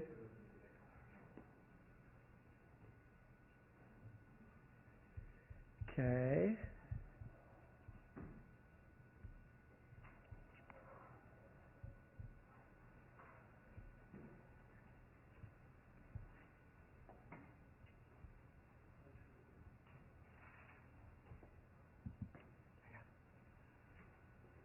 I guess we could all watch this and see if it advances on its own.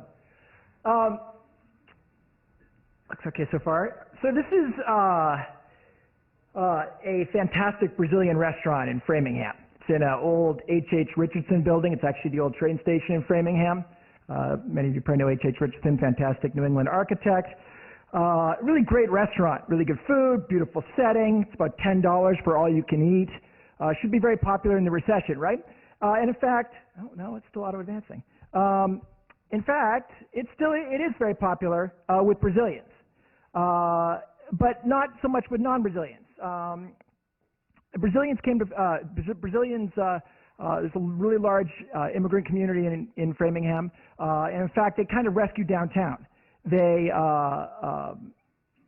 after the Natick Mall moved in and downtown Framingham became kind of blighted, the Brazilians moved in and built a lot of stores there and really brought the whole place back to life. But the interesting thing is that non-Brazilians don't really go there. And if you ask them why that is, they'll say a lot of different things. They'll say, well, the traffic's really bad. They'll say, well, it's not really safe, which is not really true anymore. They'll say, basically, they'll have a lot of different codes for sort of, well, it's just other. It's really not on their mental map, back to the mental mapping sort of exercise. The interesting thing is that there are a lot of non-Brazilians who go to the library. There's a picture of them right there, which is sort of downtown, on the outskirts of downtown, but they don't really go any further. And so we've been thinking a lot about how you get people to cross these sort of cultural divides. We were thinking, you know, if only there was some metaphor that took that idea of sort of exploring the other and turned that into a positive thing. And of course, there is such a metaphor. It's tourism, right? My one little PowerPoint animation there. Tourism is all about exploring the other and the joy of discovery, and you know, and it's a $500 billion a year business. It's the world's largest industry, bigger than technology, bigger than healthcare, probably bigger than those combined. And here we have this opportunity for tourism that's right in the neighborhood. And so that's what we set out to do, is how can we create this concept of micro-tourism that's going to move these people from the library to the restaurant and through downtown. And on Saturday, a few days from today, what is it, Thursday today? Day after tomorrow, we're going to try the world's first micro-tour. The restaurant and a bunch of business owners in downtown are put together sort of a Brazilian cultural festival that starts at the library, and then a whole set of Brazilian guides are going to move people from the library through town to the restaurant. And in fact, that kind of grew out of what someone said to us, which is you're not going to get these people here unless you lead them by the hand. And that's what we're going to try. And what you're looking at here is the passport that people are going to be given at the library. And this is all pretty low tech, except for the fact that there's a stamp in the lower right corner that's a code. And we're going to scan people's passports as they move from spot to spot. And by doing that, they're going to get an incentive in the mail to come back to downtown on their own. So we're hopefully going to create a kind of trajectory of guided tour goes to self-discovery, goes to more people coming downtown and sort of rediscovering the area, and then hopefully replicating that to other tours. In some ways, a similar model to the Lost in Boston, which we're trying to create an example for this, figure out if it's compelling. If it is, put the basic pieces in place to help other people replicate it other places. Can't point you to a website on this, but get in touch with me at bourvoy@media.mit.edu if you want to hear more. And if you really want to come check it out, we're going to be downtown at the Framingham Library starting at 2 o'clock on Saturday.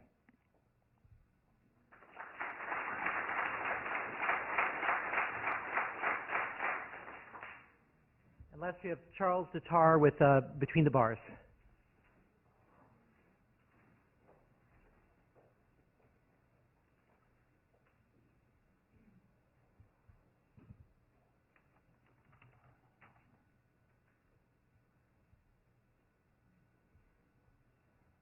See if it's doing that auto advance still, and try to kill it if it is.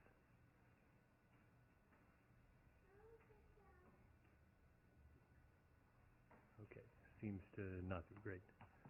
Right, so I'm Charles Datar. Hi, it's great to be here. Between the Bars is a blogging platform that's for about 1% of Americans, prisoners, that makes it easy to do blogging on paper using the standard U.S. postal mail. So prison populations are rising. We've all heard about this stuff in the news. But that's only half the story. The other half of the story is that as prison populations rise, the population of ex-prisoners rises even faster. And ex-prisoners face a lot of discrimination when they come out from employers. This graph on the right here is asking questions of employers whether they would be interested in hiring prisoners or not. A lot of them are not. People face voting discrimination. They're unable to vote, reduced abilities to participate civically, and faced with all this sort of forms of cultural exclusion, it's little wonder that recidivism rates are so high. Studies do show that prisoners who have a stronger connection with the outside world and who maintain an identity as citizens instead of as just miscreants are much less likely to commit more crimes. So conditions in prison are pretty terrible. Sean Atwood, the author of John's Jail Journal, which is a blog that he started in prison, wrote the following. It says, the dirty potato peelings are back as the main course among the diarrhea-inducing expired eatables. Bone-dry citrus fruits are the new additions to breakfast. The stench of filth and sweat pervades the air. The bed sore on my left buttock is blistered and bleeding. My mouth and tongue are ulcerated. This joyless maltreatment is clearly designed to chafe one's happy-go-lucky disposition. The allure of being consigned to the grave can become an unremitting thought, as evidenced by the periodic suicides. So Sean Atwood's father describes the effect that running a blog and keeping a blog while he was in prison had on Sean. He says, it's his lifeline, really. He gets printouts back, the other inmates get copies as well, and they're quite pleased. It's a link not just for him to the outside world, but for his inmate friends as well, a lifeline to the outside world. Ethan Zuckerman, I hope I don't misquote you too badly, from the Berkman Center for Internet and Society, has been working on a project called Global Voices, which is blogging for people in the third world and other places that don't have a lot of access to broadcast media. He said about these blogging communities, I think it really has to do with being listened to. These people are saying, please don't presume to speak for me. We have a fascinating back door open with blogs. It really is diverse and complicated. And so anybody can write a letter from prison, but it's only those people like Sean Atwood who have a connection to people who are tech savvy, have friends and families who are able to do blogging, that are able to blog and have access to that sort of broadcast media. And so what Between the Bars does is it makes this whole process easier. The initial implementation is a standard blogging platform that supports scanning letters directly to the web, all the usual blogging features such as commenting, tagging, RSS feeds, and notifications for friends and family when new posts arrive. In addition, the software supports a crowdsourced transcription service, which both increases the visibility of these letters to search engines and also gives people an opportunity to directly participate in individuals' process of getting their stories out. So our next steps with this project involve interviews and conversations with all the stakeholders in the prison system, initially not including prisoners actually due to some limitations from the Committee on the Use of Humans as Experimental Subjects, but we're going to get to that eventually. It's just a longer review process. And then after that, we're going to begin opening the site to the first prison letters, and then hopefully within the next 6 months or so ramp it up to full scale. Thanks. Thank you so much.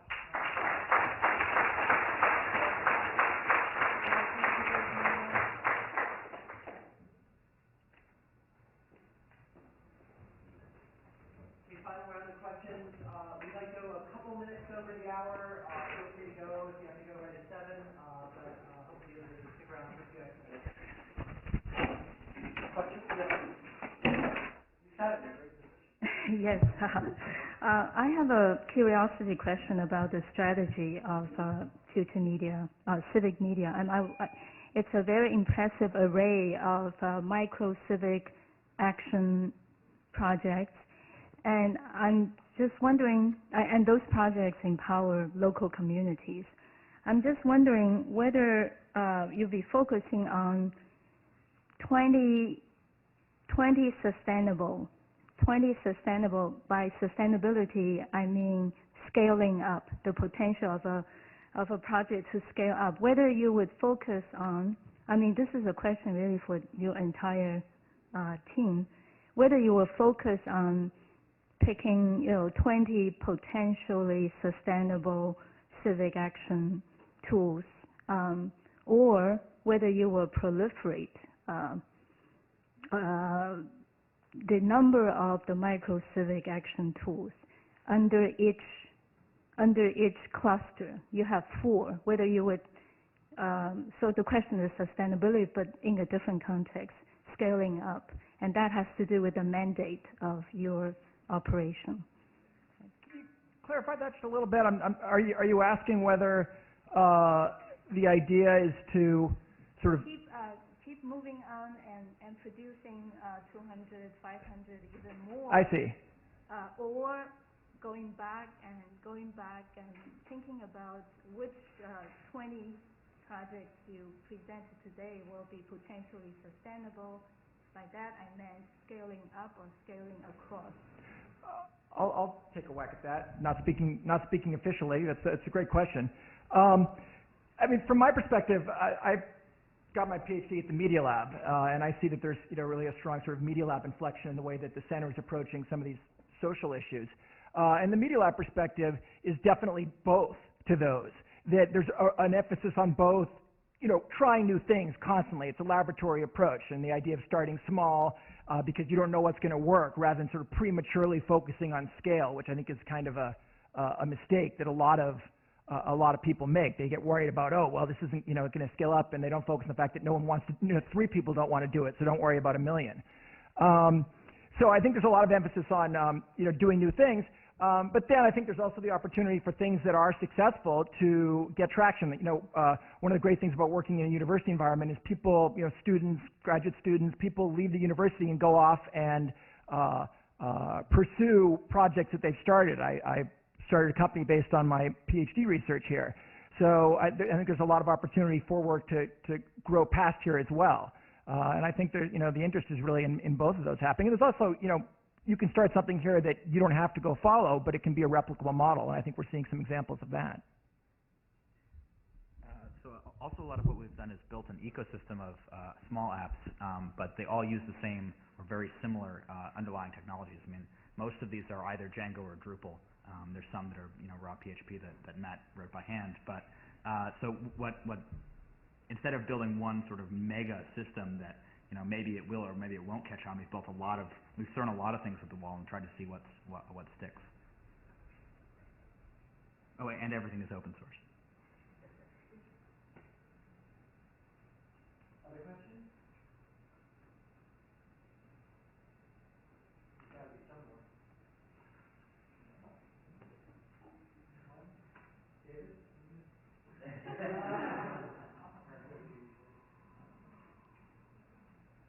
I guess, let me ask one, obviously, this is a straw man question, but for Josh and Charles, it seems like you guys are intentionally choosing very difficult places to work. Is that so that you can have an excuse if you don't come up with results, or why are you approaching that? Yeah, it's true. It's a difficult place to work in prison. It's difficult for the guards working in prison too. I mean, they're given a social mandate that's almost impossible to fulfill. But basically, my perspective on the problem is I see what is a very dire and an important social problem. I see a situation where people are in a situation where they can't make things better for themselves, and we're preventing people from making things better for themselves, and making things worse for ourselves at the same time by doing that. So it seems like it's a very important area to intervene, and it's something that seems like it can be intervened with using the tools that we have available to us. So even though it is a difficult area, it's not insurmountable, and the reason it's difficult is the reason why we need to do it. Yeah, I think it's important to work in places with high need, because anybody here can build a Facebook page or join any one of a number of social networks, but in places where people are imprisoned either on a small scale or a large scale, or don't have access to the large social media that has been built in this country, I think it's important to build actually small scale targeted tools that are maybe more likely to be picked up and to answer a particular local question. I thought of this question in the context of between the bars, but I guess it really applies to everyone's. How do you decide the technology that you're going to bring to bear on the situation? I guess that's the end of the question. Yeah, so it was in the context of between the bars, the technology for getting messages out from prison was made obvious by the current policies of a lot of prisons, where people generally don't have access to computers, certainly don't have access to cell phones, at least not legally.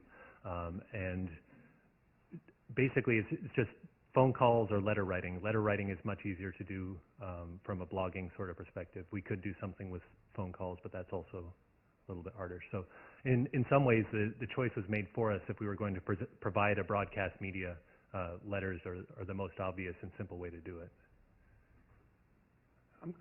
I have a question. Oh, I'm sorry. Continue. Sorry. I was going to say that I think in some of these types of projects, there's a lot more sort of negotiating around the technology and the sort of the access of technology than there are in more maybe traditional MIT technology-driven projects. I mean, I think we've all probably had to make funny trade-offs where we thought we were going to use technology X and we wound up using technology Y because that's what people had access to. And I think that's part of what's good about this type of work is that there's room to do that. Whereas if you're kind of taking a technology focus, then switching technologies to accommodate the users isn't kind of how you're thinking about it.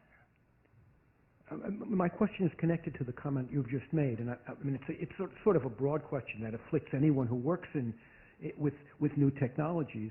But I'm wondering how many of you folks or other folks who have participated in today's forum have thought about this, what seems to me a sort of major difficulty, maybe one that will increase as time goes on, which is what I'll call the instability of platforms. The fact that platforms disappear almost more quickly than they can be even begun to be exploited or discovered. And it seems to me that in working in this kind of civic media environment where you're really trying to create applications and projects that will empower disenfranchised folks or folks who don't have access to the technologies that people at universities do, how do you think about the problem that you might be designing a project and by the time the project is finished and it's sort of been tweaked so that it's a workable, usable project, the platform you're working on has now been rendered obsolete? How do you deal with that issue, and how serious do you think that question is?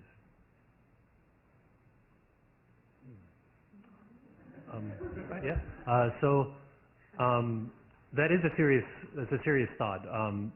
All web technologies that I'm aware of, all major web companies, all Web 2.0 things, all that sort of stuff, are in a constant state of revision. There isn't anything that somebody writes and just leaves there and it's done and then it works and then they leave. So a project like Between the Bars or Virtual Gaza included, it's going to be something that requires constant maintenance and constant tweaking to keep up with the latest changes as the platforms evolve. The software in all these cases is open source, so that opens up the possibility that other people can be working on the platform as well. If an idea ends up taking off and it ends up being a really good idea, other people are going to clone it and copy it and make also RANs that do the same thing. So in some sense, it's important to just get the idea out there, get a working version, maintain it for long enough that it becomes part of the cultural vernacular. But at the same time, it is something that does require continuous maintenance and continuous work. The same thing applies with any sort of documentation or information that's describing how to do something. Same thing applies with a lot of different things. I mean, it requires continuous work and continuous maintenance. It's not just going to... An unrelated question having to do with the Between the Bars project specifically.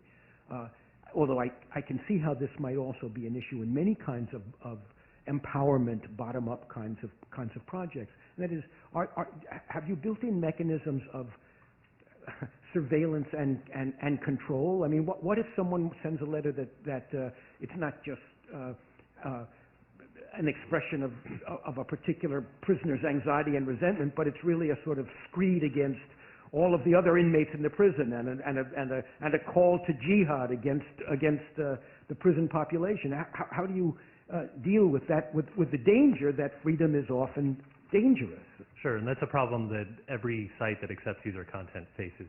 The initial solution that we're working on with Between the Bars is just to have a mechanism that allows users to flag content as offensive. And once they do that and a moderator agrees, then that content is only viewable if you log in and set a bit that says, I want to see the offensive content too. So we don't want to do censoring. We don't want to be controlling the content that people display. But we do also want to keep it so that it's PG-13 on the front page. I faced this problem too with Virtual Gaza. I got a submission that was, they were all supposed to be first-hand accounts and one that was a second-hand account that didn't have a ring of truth to it. It was sort of, it was too much to have been true. And maybe it was, and maybe it wasn't. I wasn't there. But the response that I did is I took it off the site. and all of the content has been looked at by a human who at the moment is me. So that clearly doesn't scale.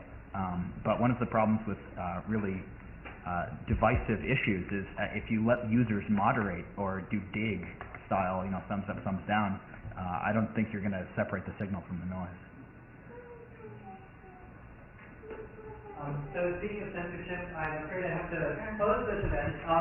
But thank you so much for coming. 15 projects in 2 hours. I can't believe we were within 5 minutes or so. We're one to be. Thank you to the speakers, all of them.